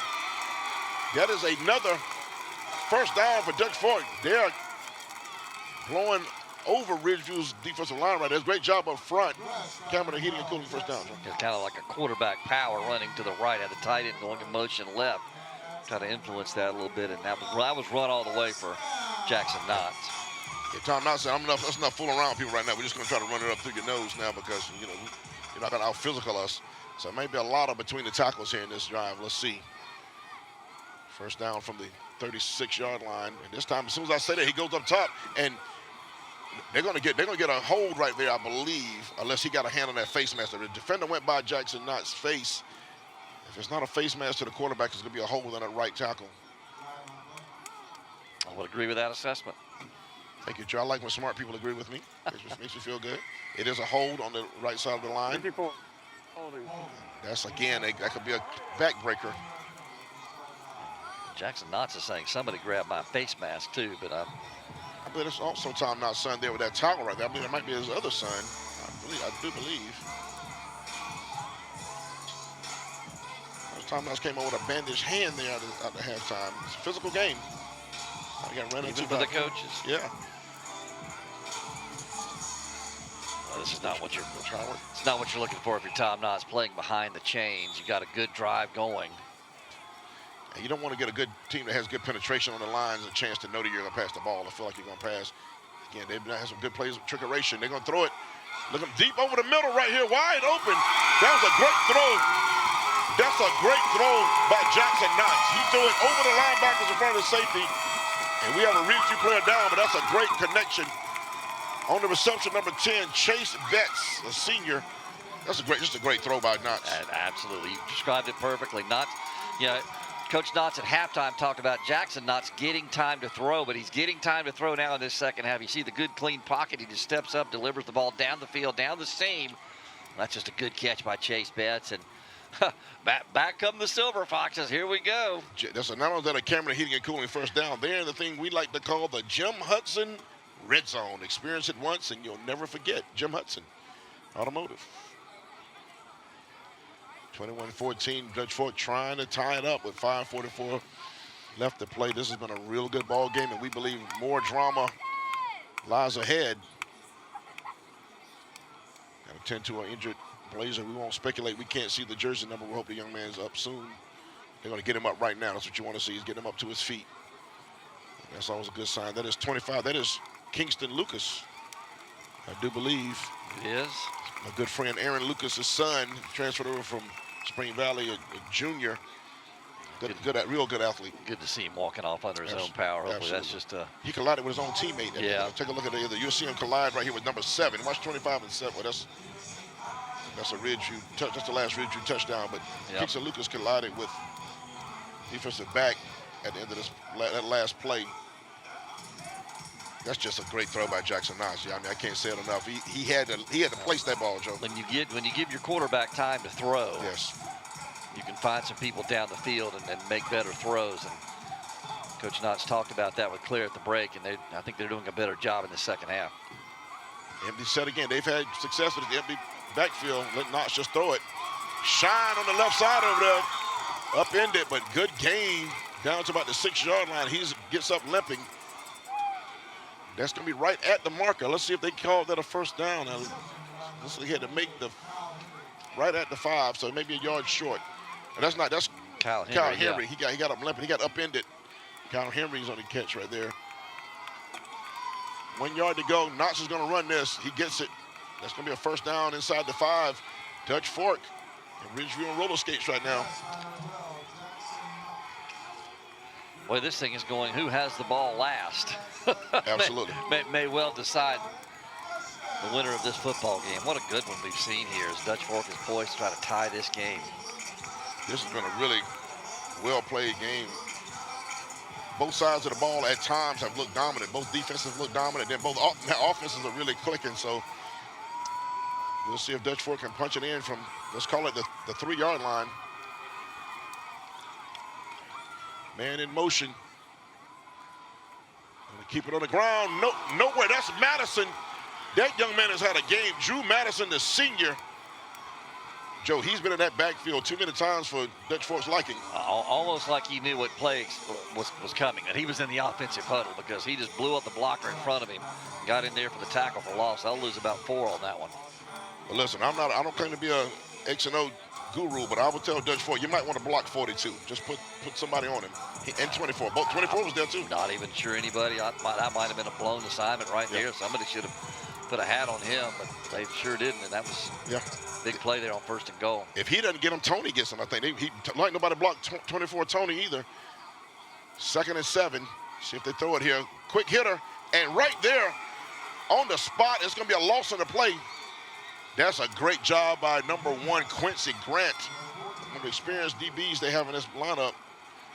Grant read that all the way. Got there just as soon as the ball did. Unable to make a play on it, but he makes the sure tackle and the sure stop, no gain. And that would have been a dangerous throw, Joe. If he gets that 1 step earlier, it's another whole story. Yeah. He had diagnosed. This is big. 3rd and 8. And I think Dutch Fork goes for it either way. I think this is 2 downs no matter what happens this play. You think so? Yeah, I don't think they kick a field goal right there. I don't believe they do. I don't believe they do. Yeah, you still got a quarter and change left to play. This quarter. This whole drive has been about attitude, I think. And we'll see. But it may not matter. Let's see. They can score here, but 3rd and 8. Jackson Knox has got to make a play for his team right here. He's going to look over the middle. Thought about running. He's bottled up back there. He's trying to buy some time, and he's going to keep running. He's going to keep the play going. Somebody may break open late, and they did. And they did. Jackson Knox made a play for his team. I said he had to do it. He kept the play alive, and Kyle Henry got open, Joe. That's how you make a play. Kudos to Jackson Knox with a Dutch fork. Strike up the fight song for the Silver Fox. Jackson Knox just extends the play. Left, right, left, almost like he was in the Army. Left, right, left, right. Finally gets out to the perimeter on the right side. And Henry comes back and gives him a target. The remarkable thing there is Dutch Fork didn't have anybody eligible downfield. That's amazing. With everybody running around helter-skelter out there, you don't know where the ball is.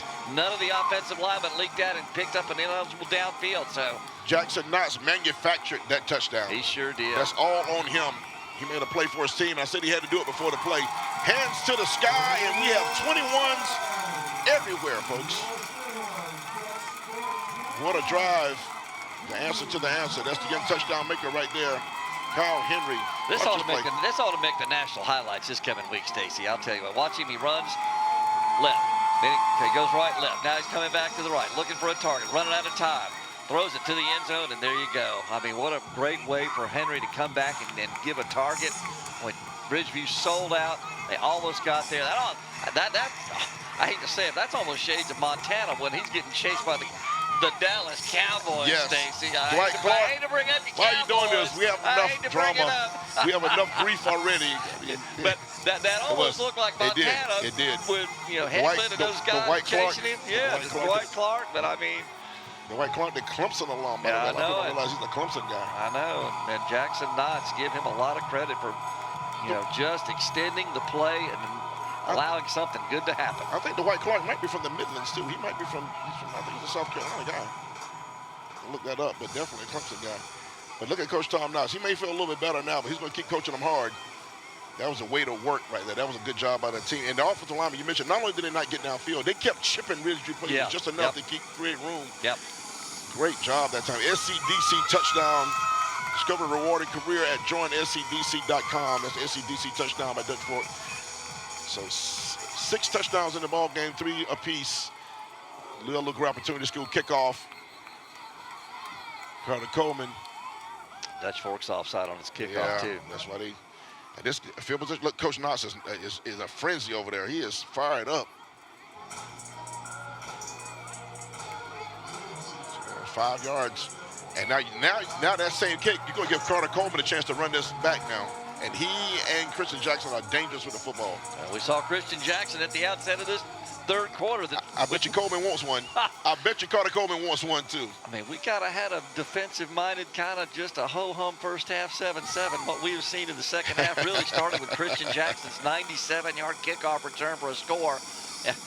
Each team, every time they've had the ball, they've scored. And we still have almost 3 minutes to go in the third. Kicking off right to left. Dutch Fork kicking to Ridgeview. 2:53 left in the third. And this is going to be returnable. Carter Coleman's going to scoop it up and like he has something planned. He's going to the left side. He's trying to get to the edge. It's too late. Dutch Fork is too fast. You got to make a one decision and go. Yeah.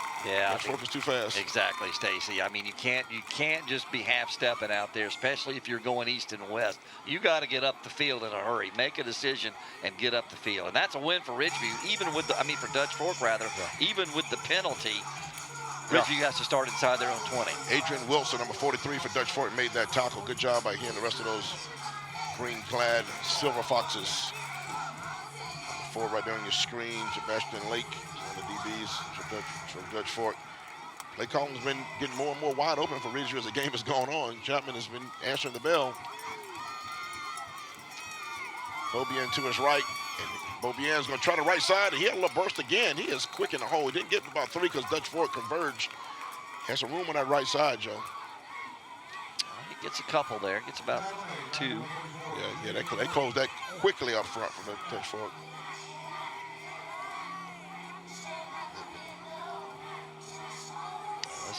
Game has certainly lived up to the billing, Stacy. You really talked has. about it at the outset, a matchup of top 10 teams. It's been every bit of that. Been a dandy. Amari Johnson, number 0 in the game for Ridgeview. He had a good season last year. He's been a little quiet this year. He's one of the fastest kids in his class as well. Going up top, no flag. There it is. The flag. The throw led him back into the interference. The defensive back had no chance of getting his head around. It was almost a setup. That's 31, Tyler Brown over there, but that's a good play call again. They've had a success on that sideline, just misconnected a couple times. Well, we talked about the issues that Dutch Fork had in the secondary last week against Spartanburg, and they gave up some big plays. Number 31.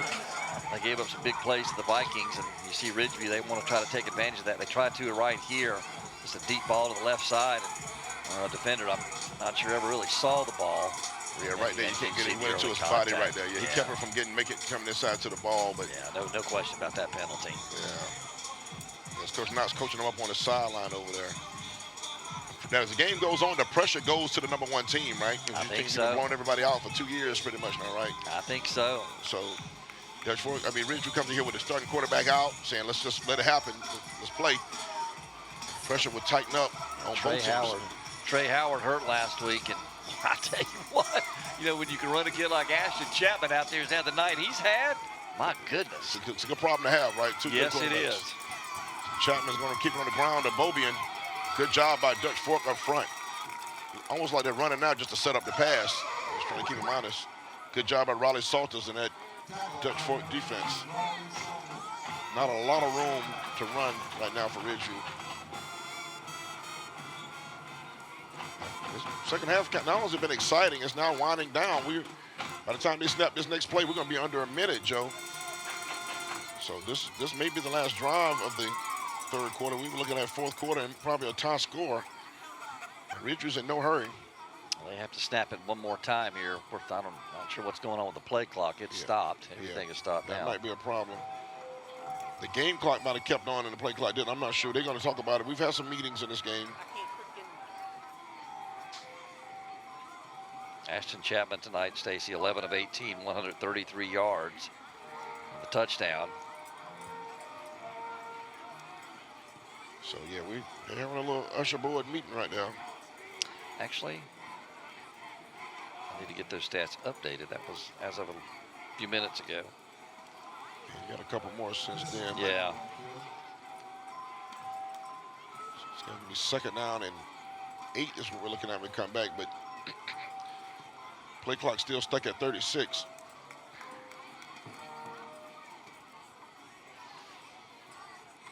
And the game clock at 56, as you can see right there on your screen.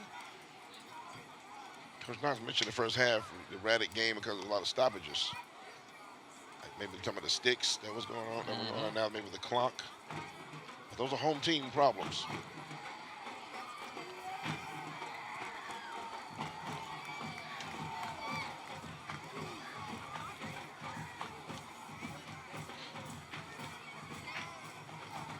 So we'll see what they're gonna do here. 56 on the game clock. They may reset that as well. We're not sure. Stacy, that touchdown by Dutch Fork moments ago, 9 plays rather at 75 yards, and the 8-yard touchdown pass. That was a strong just drive. Phenomenal. Yeah, it was an absolutely strong drive, man. That was, and they kind of did everything they wanted to do, though. They gashed them with the short passes. They went up top, had a couple of good runs around that left side. They like, they like those as you call it, they're like almost a pin down, pin and pull. So a lot of discussion here. Don't they know that Joe Cashin is here? They need to get this thing I'm sure that's at the top of their list of concerns. Yeah, we don't want to keep Joe Cashin waiting. Exactly. Action Joe Cashin.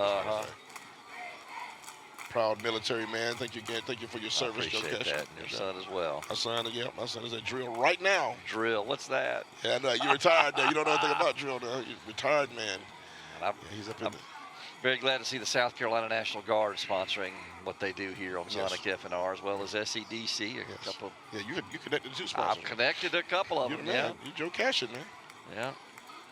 So I got a tea time in the morning. We got to get moving.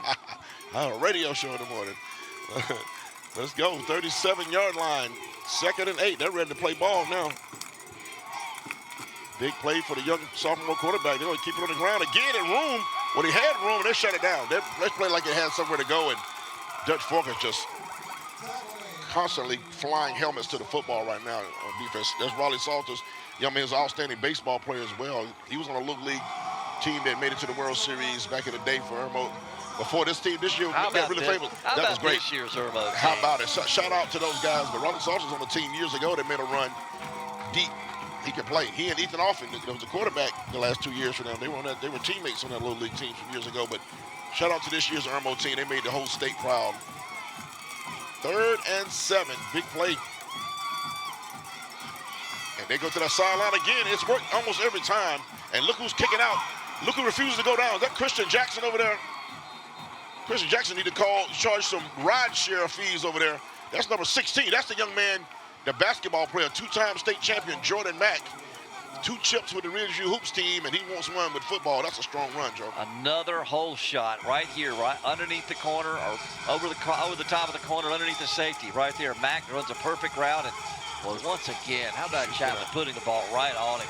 Big 3rd down conversion. That young man did not want to go down. They brought him at 31. He might have got to the 30. They blew the whistle, I guess. He got him on the 31-yard line. That is a huge gain and a Camera heating and cooling. First down, keep you comfortable in their home since 1956. End of the 3rd quarter, folks. We'll put 4 fingers in the air. We'll finish the 4th chapter of a 4-chapter story. On the other side of this, all 21s here in Irmo, South Carolina. 1st and 10. Ridgeview just had a big play and a first down. They are driving. Ball to the 31-yard line of Dutch Fork. Ridgeview trying to take the lead. Chapman, the young sophomore quarterback, he's got to break the pocket.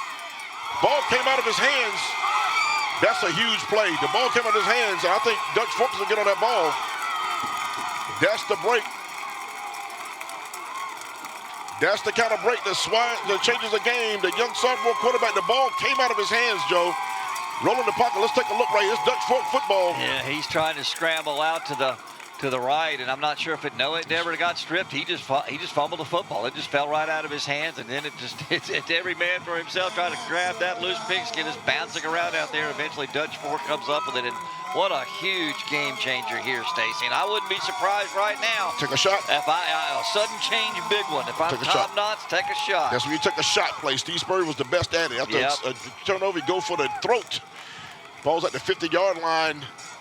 Jackson Knotts, Coach Tom Knotts' son, his junior.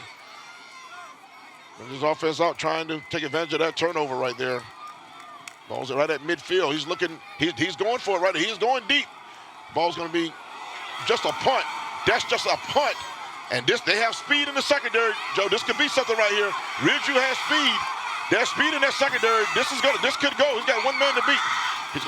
That's number 3 on the return. That is he wearing 3? That's not Howard wearing 3. That's number 2. That's Jordan Best. Jordan Best. That's a man on the 4x4 100-meter championship track team at Ridgeview. You saw the speed, Joe.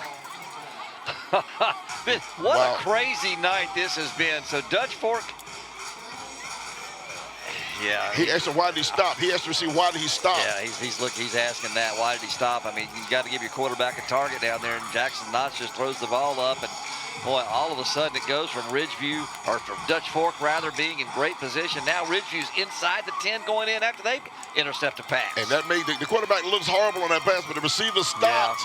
Yeah. And it was just a punt return for Jordan Best. And again, state champion track speed right there. Ball's inside the 10. What a switch. Timeout called. Ridgeview didn't have somebody in the ball game. Looking back at the sideline, that's a personnel not on the field right there. Coach Howard, both coaches frustrated. Coach Howard looking around like, and I'm not going to say, he's staring down the folks he thinks hit the wrong people in the game for the play you wanted to call, and that's not sure they had 11 out there, honestly, but watch the pick right here. Here's Knotts back, and we called it. You know, we were talking about the sudden change big one, and, well, there's no receiver down there anywhere. No. And Jordan Best, he's just back there playing center field, and like you called it, a punt return, he basically. He can get you up, too, man. Yep. Jackson Knotts not going to get in there and try to get himself hurt. But credit Dutch Fork hustling back to stop that play. Give credit to Wyatt Warner that time to stop that and watch the pick here. I mean, this is from about the 23-yard line. According to Coach Tom Knott's body language, I think Furry stopped on the route. Excuse me, Joe. Yeah. Looked like he did too from what Coach Knott was talking about. So from the 23 all the way to the 10, that's 67 yards.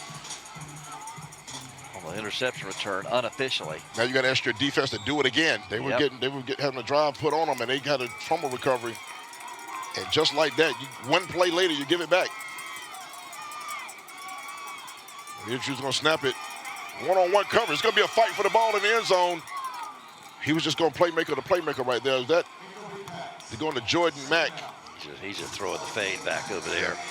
See if he can come up with something. That's good coverage by Dutch Fork over there. Look, no one, again, I'm not an X and O guy, but Christian Jackson on the end around would be smart money. Who's tackling that kid? Putting the ball in Ford's hand in space?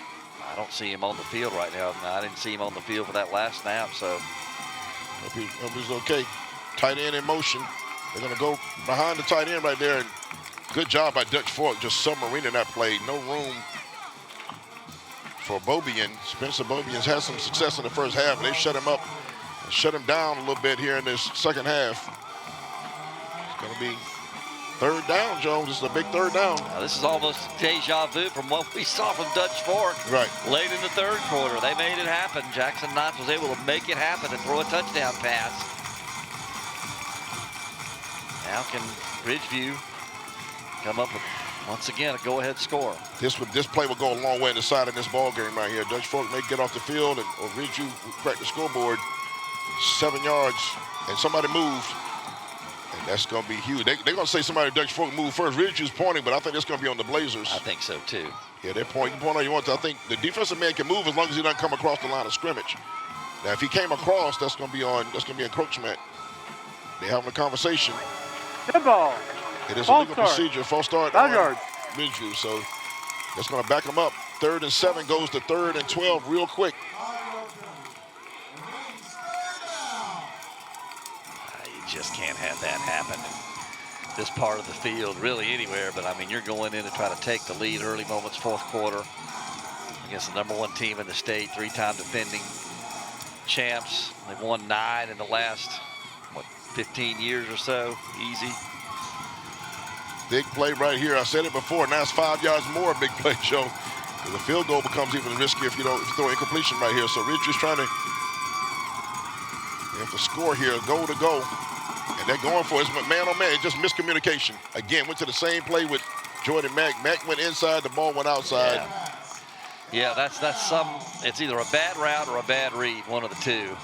And that's when you see the palms up. So now Isaiah Johannes will come in now and try a field goal. You got to try to get something. You got to be like Denzel Washington. You got to leave it with something. You got to get something out of this. You got to leave it with something. The lead again. Absolutely. 4th and 12. Now, if you're inside the 5, maybe you do it here in the fourth quarter. But I mean, I completely agree with this call by Coach Howard, trying to get 3 here. And this is a win for Dutch Fork, field goal made or not, because after that huge play, to return to the 9-yard line, and you end up pushing them back 3. It's like about a 29-yarder.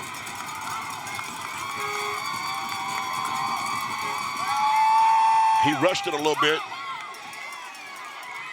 Delay of game on Ridgeview. So now he had plenty of legs, but I don't know if that was that good or not. He missed it. He missed it. From what I'm looking at in the camera shot, it looked like he missed it left. So do you kick it again? They tried to rush it at the end, but you should not have a delay of game after that much time. Now the play clocks are not working now. That was kind of an issue they had that we're talking about earlier. The play clocks are both showing 0, so they're not working. So you got to kick it. You got to try it. Got to try it again. I mean, you can't go for it. Yeah. He's got plenty of leg. There's no doubt about it. Now it becomes 34 yards. Now he's got to adjust that, though. He can't miss it the same way he missed it the first time. And he missed it. Yep. That's going to be wide left. It's both of them. That's a huge break for Dutch Fork after that terrible interception and return, 67-yard return. Ridgeview comes away with nothing. Nada.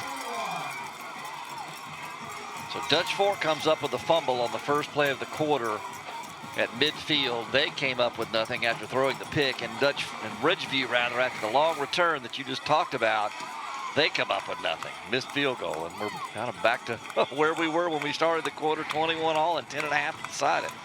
So they're managing to keep the game exciting and yet not score. Both teams have had some gaffes. I'll tell you what, the fans here are certainly in it. We're up in the press box, and whenever they start to move, this press box moves. Starts to move. yeah. This you press notice box, that? Press box been around for a while. It's probably due for a renovation here at some point. That's a young man, small young man I mentioned earlier. He runs so hard. Kyle Henry was banged up a little earlier, but he runs physical for a small kid. Both of those running backs, Sheldon Shine, and Henry running hard. So there's a player down. There's a Blazer down on the field at the 24-yard line in a lot of pain. And that's number 8, too. That's going to be Markeith Thomas Jr. Yeah, I wonder if Christian Jackson got hurt. You remember when he came off the field, Stacy? He looked a little dinged up. I don't think he's been back out there since. I thought that was before the kickoff. Oh, was it? That was before the kickoff. You're exactly right. Yeah. So he got well. Yeah, he got well. But I don't know. I think I would have had him in there on that series goal to go and at least try to get him the ball. But something else could have happened. But yeah, something else could have happened. Yeah, Markeith Thomas Jr. been walking off the field under his own power, but it was like something maybe with the shoulder area. Some of those assistant coaches over there, a lot of good. Both teams have really good staffs over there. You got D. Gladney, one of my guys over there. John Smith over at Ridgeview, and Reese Curry. Dutch Forks has some guys I've known for a long time with their staff as well. You get good programs by having good people and keeping continuity in your staff. This time knocks on your screen right there. But they got a break. They got away with one that time. I mean, both teams have really escaped some terrible turnovers. Ridgeview with a fumble at midfield, just a giveaway, and then a punt interception, and the scoreboard hasn't changed. So Jackson Knott's now trying to come back out and lead his troops. There'll be a pitch to the outside. Good blocking on the right side without holding. That's a good job. He went backwards, though. He had a little bit more room. It's going to be third down and about 3. Just see when they mark it. Maybe 2. Oh, they got him a good spot. That's a good spot. That's a real good spot. I thought he went backwards on this. It's going to be 3rd and 1. That's a good spot. That's a good, healthy spot right there. Healthy spot. 3rd and 1. 9:34 left to settle it in regulation. Regulation. You got to start saying that in the 4th quarter, Joe. When yes, it's time. 21 all. 21 all. Got to start saying in regulation. Those teams have been stubborn. Short yardage, and he got it. Not by a lot, but he got it, though. Good surge by the O-line for Dutch Fork. All he had to do was cross the 30, and he did so successfully. Move those chains. Fresh set of downs for the Silver Foxes.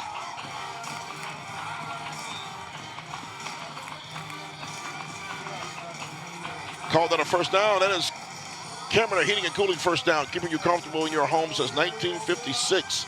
That was a great surge, just what was needed. Ball's at the 32-yard line. Dutch Fork trying to take the lead. Taken to the air. Thrown a little bit behind. That's the route they ran on the other side before in the ball game to the left side to Shine. The wheel looked like there. Yeah, on a big 3rd down play earlier, right? A little wheel route. Might have been well served to have thrown that ball short, too, because there was a defender over there for Ridgeview lurking, and it looked like Quincy Grant was over there in the neighborhood. And that ball's on target. He might have a shot at it. Yes, true. Put in danger. 2nd and 10. 3 wides in the formation, 2 to the left side of Knott's. Furby up top. There's nowhere to go. Just a tough tackle. Going to be a loss on the play, it looks like, for Kyle Henry. That was 14, one of the first guys in there. DeJuan Franklin, a senior.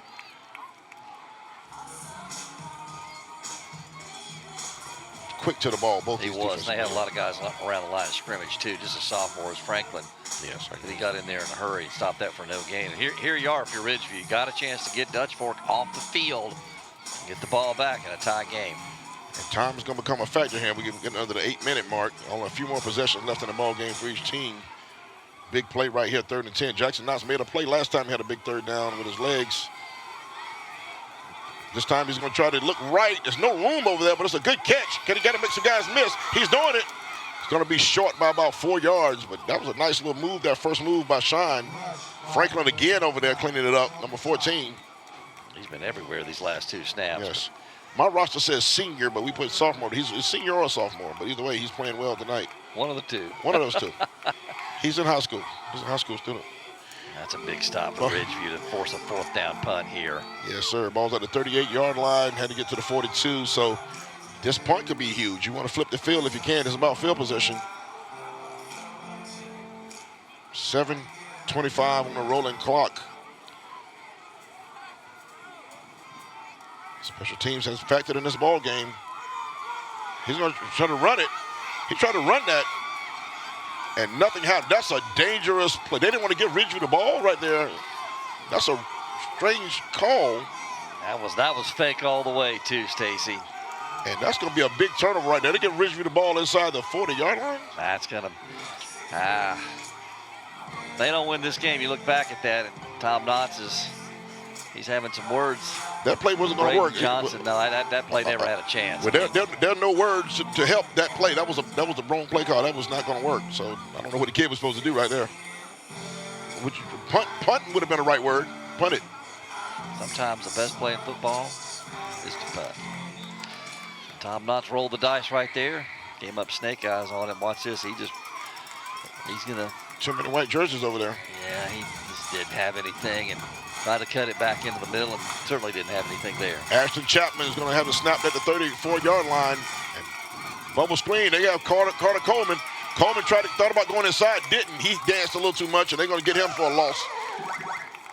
Both these defenses are flying around. You can't dance with either one of them right now. No, you got to get up the field. Put a foot in the ground, get up the field. If you only get 1 or 2 yards, that's fine. Get what you can get. Yeah. That time they lost, and you put pressure on the young quarterback when you lose yardage. But to Coleman's credit, they're coming so fast. You don't have a lot of time to think about it. The green jerseys are flying to the ball just like the white jerseys. Both defenses playing well this second half. Again, after a sluggish start. 2nd and 11. Bobian to the left of his quarterback. And Bobian has the ball. He made a cut in the hole. He did well to get 2 yards on that because he got hit. He got about 3 yards. He got hit in the backfield. The running game has not been there. That's Worth, number 44. That's a grown man, folks. 6'3", 265. Only a junior. Was one of the top sophomores in the state of Georgia. You know Georgia, how they get down with football. Oh, yeah. One of the best sophomores in Georgia last season. He had 3 sacks last week.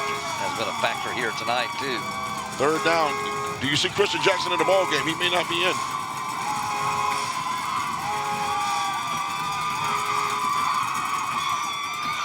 Threw it to Chris McDonald, and McDonald couldn't bring that in right there. Too much traffic over there. 4th and 9. Stacey, I gotta think that he's dinged up. There's got to be something going on with Christian Jackson because he just is. There's really no reason why you wouldn't have your most explosive threat on the outside out there to pitch him the ball and see if he can make some magic happen with it like he's done several times tonight, especially on that kickoff return. But I don't know. I'm trying to put some glasses on to see, but I can't. Yeah, Chris McDonald's got to make that catch though. He's trying to get something out of that little short push cut. This is a good punt right here. It's a good punt. That's what you want inside the 10. It's going to go out of bounds right at the 6-yard line. That's what you want. Now, I tell you what, we're going to step away. We got 5:40. Both teams may have time to get the ball one time. Come on back for the thrilling conclusion here in Irmo, South Carolina. Don't want to speculate as to who that is without knowing, but Jackson Knotts looking over the middle. He's going to try to break the pocket now and use the legs. He's going to throw. He's trying to direct his receiver. That's not a good decision right there. He's lucky that wasn't intercepted. He tried to direct his receiver to go up the field, but the arm wasn't there. Kai Fulton, but it was the defender right there in better position for the ball. That was number 1, Quincy Grant. Well, give Fulton credit for coming back and playing defensive back because he broke that play up, and that was going to be picked. That was going to be an interception. Yes. You see Fulton kind of come back. You watch this here. And throw it for back foot. Yeah, that's not an easy. Yeah. That's not tough. And now watch, he comes back to break up the play right there to stop the interception. Yeah, they're fortunate that wasn't an interception right there. He was laid up for Grant right there. It was. That could have easily been picked, but mark that play down. That could be important later. Absolutely. Good job by Fulton for sure. 2nd and 10 now from the 6-yard line for Dutch Fork. They need a play right here. They've done it, but they found plays before when they needed them. They got a good chunk right there. And that's good. You know, it's a good catch and throw and a good tackle. Good to see number 8, Marquise Thomas Jr. back in the game making that tackle. Tough kid, but number 84 made a good first catch of the game. He's been the motion man all night. Landon Collins, the tight end. But this is setting up a big third down now. Third and call it 5, Joe. Huge play. Opportunity for Ridgeview, and at the same time, Dutch Fork wants to try to possess the ball and not just give it right back to Ridgeview in ostensibly good field position. I think that is. There's Christian Jackson over there. Under 5 minutes to play. 3rd and 5. Big play. He's going to break the pocket. Good job using the legs. Got the first down and wisely got down. That's just a smart play. That's a coach's son play right there. You don't have anything down the field, Stacy. You don't want to force it. He kind of forced it on first down and got away with it. That time he sees the opening up the middle. Watch this as Notch drops back. Pocket starts to collapse. He just says, okay, you know what? I can get there and then just give myself up once I'm well past the marker. Under 4:30, first down. That's a Cameron Heating and Cooling first down for Dutch Fork. They're on the move, folks, at the 20-yard line. Try the left side again. It's just, out of the pack, out of the white jerseys. It was a sea of white over there. And the young little back who's been running hard all night squirted out of there. That was Kyle Henry, I believe. Talk about Tony. He just disappeared into a wall of defenders and then reappeared on the other side. Wow, that's good running. That's a pickup of about 7 yards, and that's what Dutch Fork needs on first down. That's a tough run by that kid right there. He's run hard all night. I mentioned he got banged up early, came back, still running hard. A blatant run right here, and that's just a strong run by Jackson Knotts. That's going to be a first down, I believe. Jackson Knotts needed the 30, and I think he got to the 32. That's a Dutch Fork first down. Cameron Heating and Cooling first down. They're pounding it right now. Now you start to watch clock management here. They have 2 timeouts. Dutch Fork has 2 timeouts. Ridgeview has 2 as well. Still plenty of time for Dutch Fork to get themselves in position for a field goal, but you're Ridgeview. You got to come up with a stop. It's almost a time when you call a timeout to let your defense rest a little bit. You want to catch them tired. The drive's going to wear down, and that's what Dutch Fork, I think, wants to do. They want to lean on them right here and use all this 344. Motion man. Dutch Fork again. Going to give. Oh, what a collision. Well, I'll tell you what, 32 came up a later hit, but he might have got it worse than that. That was 32, Raymond Jones, sophomore from Ridgeview, but Dutch Fork running backs run with that forward lean no matter how much they weigh. Kyle Henry runs. Man, he's a physical kid, man. They list him at 165 pounds. Look at this. Look how he finished this run, though. Took the hit and fell forward anyway. Another big play, Joe. 2nd and 8. You want to stay out of passing downs. They want to make this 3rd and manageable if they don't get it on 2nd down. Dutch Fork taking their time right now. Yeah. Not a sense of urgency yet. That's a whistle. That's going to be. I don't see a flag now. Was that timeout? There's a flag way back in the secondary, which tells me that's a delay. Yeah, there's a delay of game. You're right. They took too much time, Joe. And that's just an unforced error right there. And again, without the play clocks working, tough for us. Well, not tough. Impossible for us to know. Right. This is going to be, again, this makes it very interesting on the play calls now. Take a look. Coach Knott's not happy. Yeah, time the play clock is kept on the field. So 2nd down and 7 is now. We're 2nd down and long coming up. So 2nd and 13. But officials keep it on their watch. So how do you players know unless they yell out 10 seconds? How do they know? Empty backfield again. Oh, he has Furry. And what a catch and get down. Great throw, great catch, great play call. Cameron Heating and Cooling first down for Dutch Fork. They're cooking now, Joe. You called it. Furry came open down this right side, this near boundary. Safety couldn't quite get there in time. Carter Coleman was closing, but he couldn't get there. Well, I tell you what, Jackson Knotts put some heat on this ball. It is right on target. And just like that, Dutch Fork on the move here late, but they just get another penalty, a procedure call. And that's a tough play by Furry. I'm going to tell the play. Furry knew that hit was coming. That's a tough-minded play. And they get 5 yards back just like that. Win or lose, Coach Tom Knotts is not going to be happy with some of these mental errors this team special teams errors, tackling on some plays, and mental errors. Both teams have a lot to clean up. But I'm sorry. At this point, you're just looking to win. Right. That's what I'm saying. That being you're just said, trying to find a way to win and worry about this stuff and film study tomorrow or Sunday rather, and then That being said, one team's gonna be pretty happy to get out of here with a win for sure. Both teams have looked good at some points. They're trying to stack that lineup right. That's just a good. Don't hit them out of bounds if you're Ridgeview. You got to be smart. They're just gonna muscle up. Jackson. And I think if you're Derek Howard, you're pleased. Obviously, he wants to win, but you're pleased no matter really how this turns out. I mean, having to go to your second quarterback. You lost your best athlete, best playmaker in this game. We haven't really seen much at all after the kickoff return. Yep. And they're right here in this ball game with a great chance to win it if they can get a stop. 2:28. Dutch Fork is trying to make this a one-possession ball game. They're trying to make it where they win it or we go to overtime. Yeah. So Ridgeview, after this, we'll see after this next play if Ridgeview thinks about a timeout. This is a big play, passing play. Look at the left. Nobody on this left side, on this side over here. Jackson Knotts, and he went down inbounds, so the clock's going to tick. Ball's at about the 42-yard line. It's a good play by Quincy Grant, the safety. He recognized that immediately that Jackson Knotts was going to take off. Closed on that play and was able to make the sure stop for minimal yardage. So Dutch Fork's going to massage this play clock. Well, we don't know. We can't see it, but they're not in any hurry, that's for sure. No, they're not. Under 2 minutes now. You got to feel like they got a pet play in the pocket, though. They got one to go up top. They've had some doozies in the passing game. They're setting up something. 3rd and 8. Dutch Fork trying to take the lead. Oh, what a hit. And he got the first down.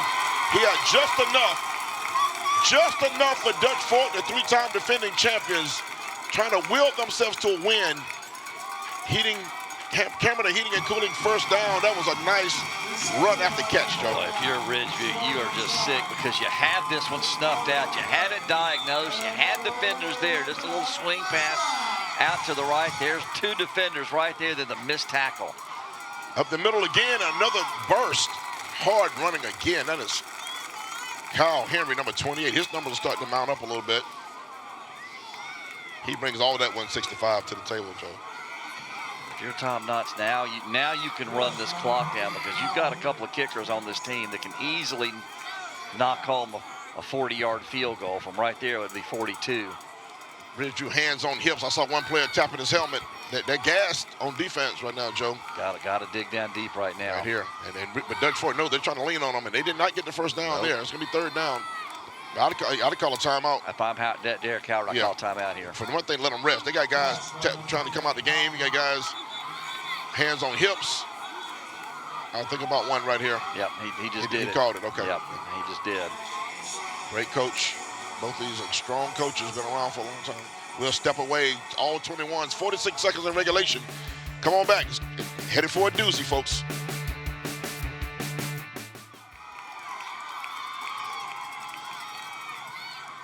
And good run. Still going. That's going to be a touchdown. Dutch Fork struck up the Dutch Fork fight song. Jackson Knotts rings the bell. Home crowd in a frenzy. SCDC touchdown.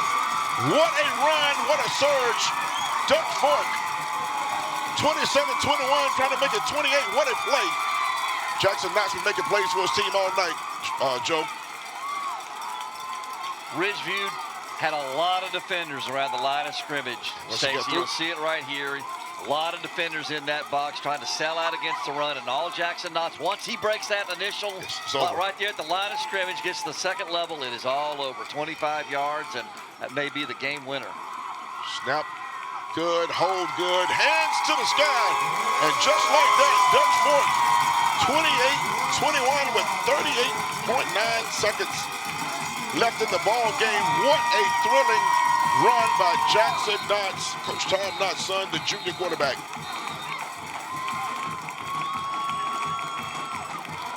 That's Coach Derek Howard. Got to be disappointed, but now Christian Jackson's not here for the kickoff, and he's the one guy on the kickoff who could change the scoreboard. Take a look again.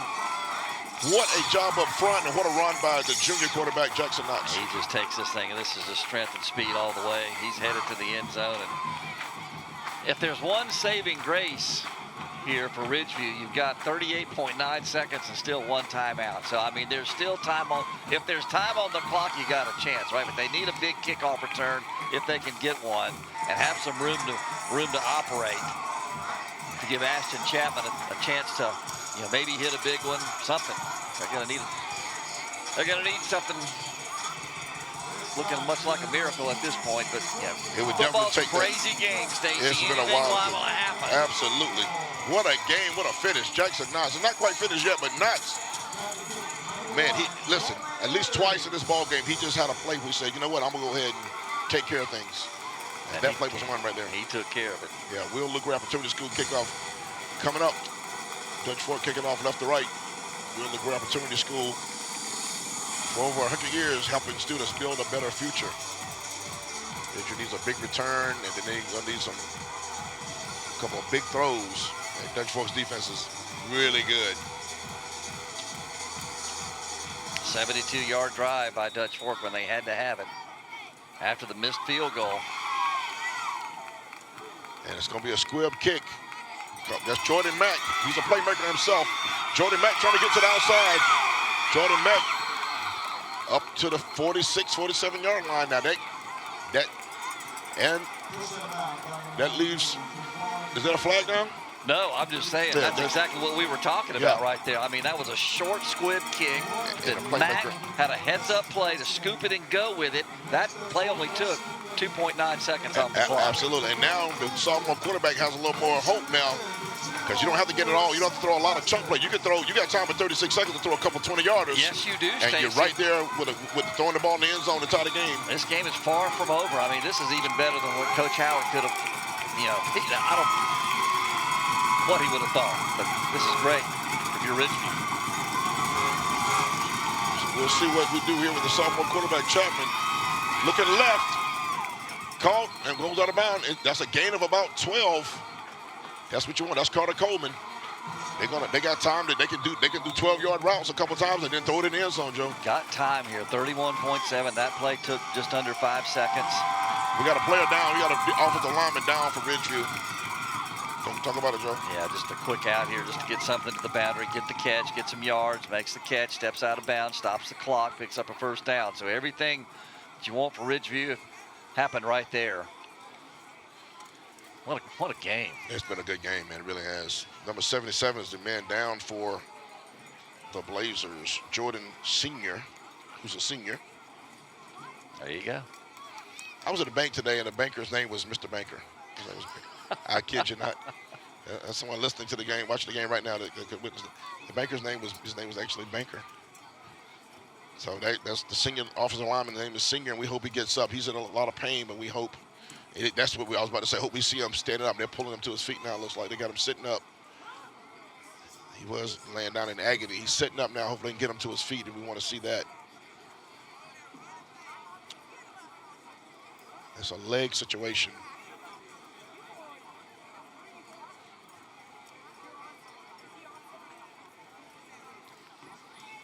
I ran into somebody the other day. Their name was Annuity Deposit.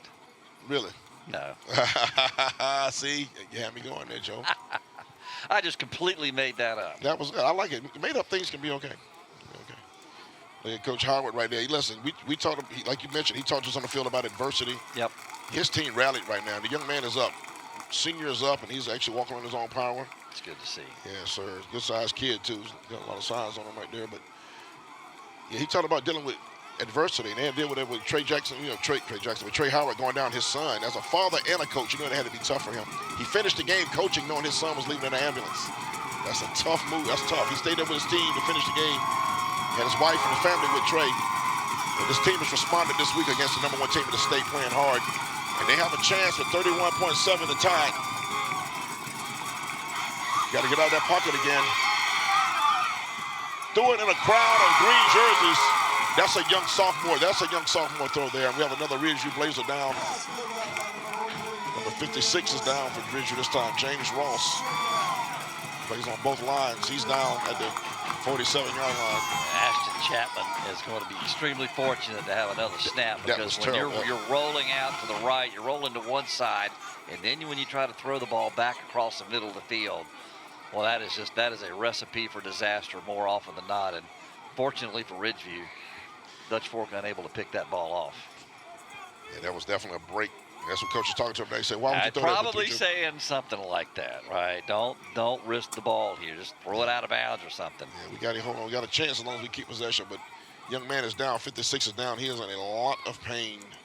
James Ross, the junior, and they're tending to his legs too. Now you don't want to wish pain on anyone, but you hope it's a cramp, because those go away. You don't want to think it's going to be lingering for these players. This time of year, a cramp, so okay, we live and fight another day with a cramp. But those knees and ankles, as Ridgeview learned last year, the 5 dislocated toes on the foot of Trey Howard, that quarterback. That was an amazing, unfortunate situation where he was landed on. And a clean play. First thing I talked to Coach Howard on the phone this week, first thing he said was, Huff, it was a clean play. It was nothing wrong with it. We looked at it. It was fine. It's just the way it's football. I just cringe when I hear 5 dislocated toes. My goodness gracious. Metatarsal bones were moved. And holy mackerel. They had to put pins in them. And then that Saturday morning, some of the USC staff operated on young Trey Howard. Goodness gracious. I can't imagine that. It happened at Northwestern and Rock Hill. They brought him back to Columbia to get him where they wanted him to be. And that's James Ross up walking, limping up on that left leg, but looks like he may be able to, maybe something he can come back from, and we hope that. Got a note downstairs from Claire Foley. If this game gets to overtime, the last overtime win by Dutch Fork, if this were to go to overtime and they were to win, was championship game. The 2019 state championship game. I called that game. I bet you did. That was dormant, I believe. Yes, it was. Yeah. Great stuff from Claire. Yes, thank you, Claire. Claire's doing awesome. She's killing it on the sidelines down there. Thank you, Claire. No question about that. Absolutely. Big play here now. They got to get something on this play with the time. Look at what it is. Almost Amari Johnson couldn't get his hands on it. 19.1 seconds. So now, with 19 seconds, you got this third, not only because it's third down, but this next play has to get a chunk of yards to give you something. Obviously, you got to get past the sticks and complete something. You want to be able to set yourself up for a shot or two at the end zone, right? I'm not sure there that Johnson even saw that ball until it was right on him. There was a lot of traffic in front of him. By the time he got a good vision of that football, it was kind of on him there. So the 10th grader, Ashton Chapman. My mother's maiden name, by the way, so I love all Chapmans. Ashton Chapman has a chance here to get his team within striking distance. They're going to call their final timeout right here. And this is why, right there. Someone's in the wrong place. There's some disorganization, and there's some young players in this lineup right now, too, including the quarterback. Yeah, you'd really like to keep that timeout in the pocket in case you do complete one over the middle of the field and you're short of the first down. Now you have to go past the sticks. And you have to go to the sidelines. And you got to get to the boundary. Yeah, pass play in the middle of the field might take you, especially a young team, it may take you most of the 19 seconds to get lined up. You'd have to get up there in a hurry just to clock it, and then, then you'd have a chance to run maybe one more play after that. Dutch Fork, man, what a last drive they had. They converted a couple third downs that would look risky to keep the chains moving, and then the big blow was the run from Jackson Knotts, the junior, son of, yes, that guy, Coach Tom Knotts, with a dagger touchdown run. Ridgeview still reeling, trying to tie the game up. 19.1 seconds. Boy. How much do they miss Christian Jackson right here, Stacy? I mean, you could. He's big time. He's a guy, one catch can change the game. Like you said, P4 player. And he showed it. He showed it. He showed it tonight. Sure did. Chris McDonald in motion. Jackson's got to get something here. He got hit. The ball's on the ground. And you don't have any timeouts. They don't have any timeouts. They can't. The ball was picked up. There's a helmet off. They got to call. That's a. There's a helmet off of a player, so they got to stop the clock. They got to stop the clock because the helmet off. They're going to get a break here. But it's Chapman though, and they have no timeout. They got to bring another quarterback in, Joe. It's the quarterback Chapman's helmet. Well, this will be interesting. When do they start the clock? When does it start? He's trying to tell his team to get back on it. They got to go line up. They got to line up and get another quarterback out there. They don't have a quarterback. Now the clock goes. There it is. It's all over. Strange ending, but Dutch Fork pulls it out. Your three-time defending 5A champions in a top 10 heavyweight battle. Frustrating loss for Ridgeview, but they played well. The clock was an issue in a lot of ways down the stretch, but that was a big sack and fumble caused by Dutch Fork. They made all the plays at the end they needed to make. Congratulations to Dutch Fork. What a thrilling finish to this ball game. Wow, what a second half, Stacy. We got our money's worth tonight now. No doubt. We'll see the handshake too. We'll see the handshake line and we'll step away, folks. We still have some trophies to give out. Stay with us, folks. What a game. Dutch Fork's the winner. Stay with us. The school bus stop of the game. Always remember to stop when the school bus arm is... Here it is, Joe. So late in the game, obviously Dutch Fork with a chance to... but Ridgeview a chance to maybe tie this game late, but who is it that makes the play that seals it? Julian Walker, defensive end. Talked about him in the opening, going to Michigan. You see why right here. Just fights off the blocker, gets the quarterback sack. That's the stop of the game. School bus stop of the game. How impressive that was. Stop of the game. Always remember to stop when the school bus arm is... This is the school bus stop of the game. Always remember to... And that was the school bus stop of the game. Julian Walker, the Michigan commit. What a finish. A defensive play. The game started with defensive plays. And, of course, you know, we have some hardware to give out here, of course. We have a player of the game brought to you by Atkins Law Firm. It is none other. Can you guess who it is? It is Jackson Knotts. Jackson Knotts was phenomenal tonight for this Dutch Fork Silver Foxes football team. You see him right there. They get the flea flicker that tied the game in the second quarter. 17-22, 293, and 4 total touchdowns. He hits the flea flicker right there to Stone Furry. And he hits another big pass play. You see it right here. This one's going to go for a touchdown in the back and forth third quarter. That one went to Braden Johnson. And you see him rolling out right here. He's all over the place. Left, right, left. Finally comes back to the right. Buys himself some time. Throws the touchdown. Heck of a drive right there. And then here's the game winner with just 38.9 seconds left. He scampers 25 yards up the middle. He's into the end zone. And your player of the game, Jackson Knotts. What a big game for him tonight. Brought to you by Atkins Law Firm. Looking for a workers' comp attorney? Remember who you hire. Remember who you hire matters. And Jackson Knotts willed his team to a win tonight. Several times he made plays that had to be made as a leader of this team, as a junior quarterback. And, of course, we have the play of the game, folks. Brought to you Mark Brown, play of the game. Always sponsoring that for us. No play of the game. Let's go down to Claire with the coach. All right, Claire, what's up? Coach Jackson, our player of the game, he did a whole lot with his legs tonight. What can you say about his ability to make a play happen and how crucial that was tonight? I didn't hear whose name you said. I'm sorry. His son, Jackson. Oh, Jackson.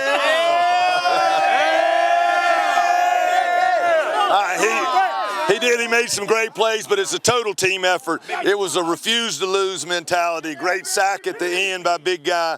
We got to come back and go to work on Sunday. Everybody knows it. So congratulations, guys, and thank y'all. Thank y'all. Coach, one of the smallest... Hold up, guys. Coach, one of the smallest margins you've had in a win in recent memory. What do you hope they take away about being able to grind out a win like this? A win is a win. All right, keep refusing to lose. Don't make the same mistakes. We're going to continue to get better, and we're going to be formidable at the end. All right, guys, proud of you. All right. Proud to present the Week 2 Sonic Friday Night Rivals winners, the Dutch Fork Silver Foxes. Congratulations, Coach Knotts, and your excited, exuberant Silver Foxes. A win is a win, and they got the win, and we feel like winners tonight. We brought you a very good ball game. Shout out to all the production crew, Joe Cash and myself. Thank you all for watching. Claire Foley doing a great job. Sponsors are Sonic, Stewart Law Offices, South Carolina National Guard, MUSC Health, Cameron Heating and Air, Atkins Law Firm, USC Sumter, Jim Hudson Automotive, Michaelis Mattress, Blue Cross Blue Shield, Joy Law Firm, Lexington Medical Center, Will Lugray Opportunity School, Northeast Trophies and Awards. And coming up next week, folks, we are in Sumter. Lawrence Manning visiting Wilson Hall next Friday, September 12th. On behalf of all the folks I mentioned earlier, thank you for tuning in. Have a great sports weekend. We see you next week on Sonic Friday Night Rivals High School Football Game of the Week.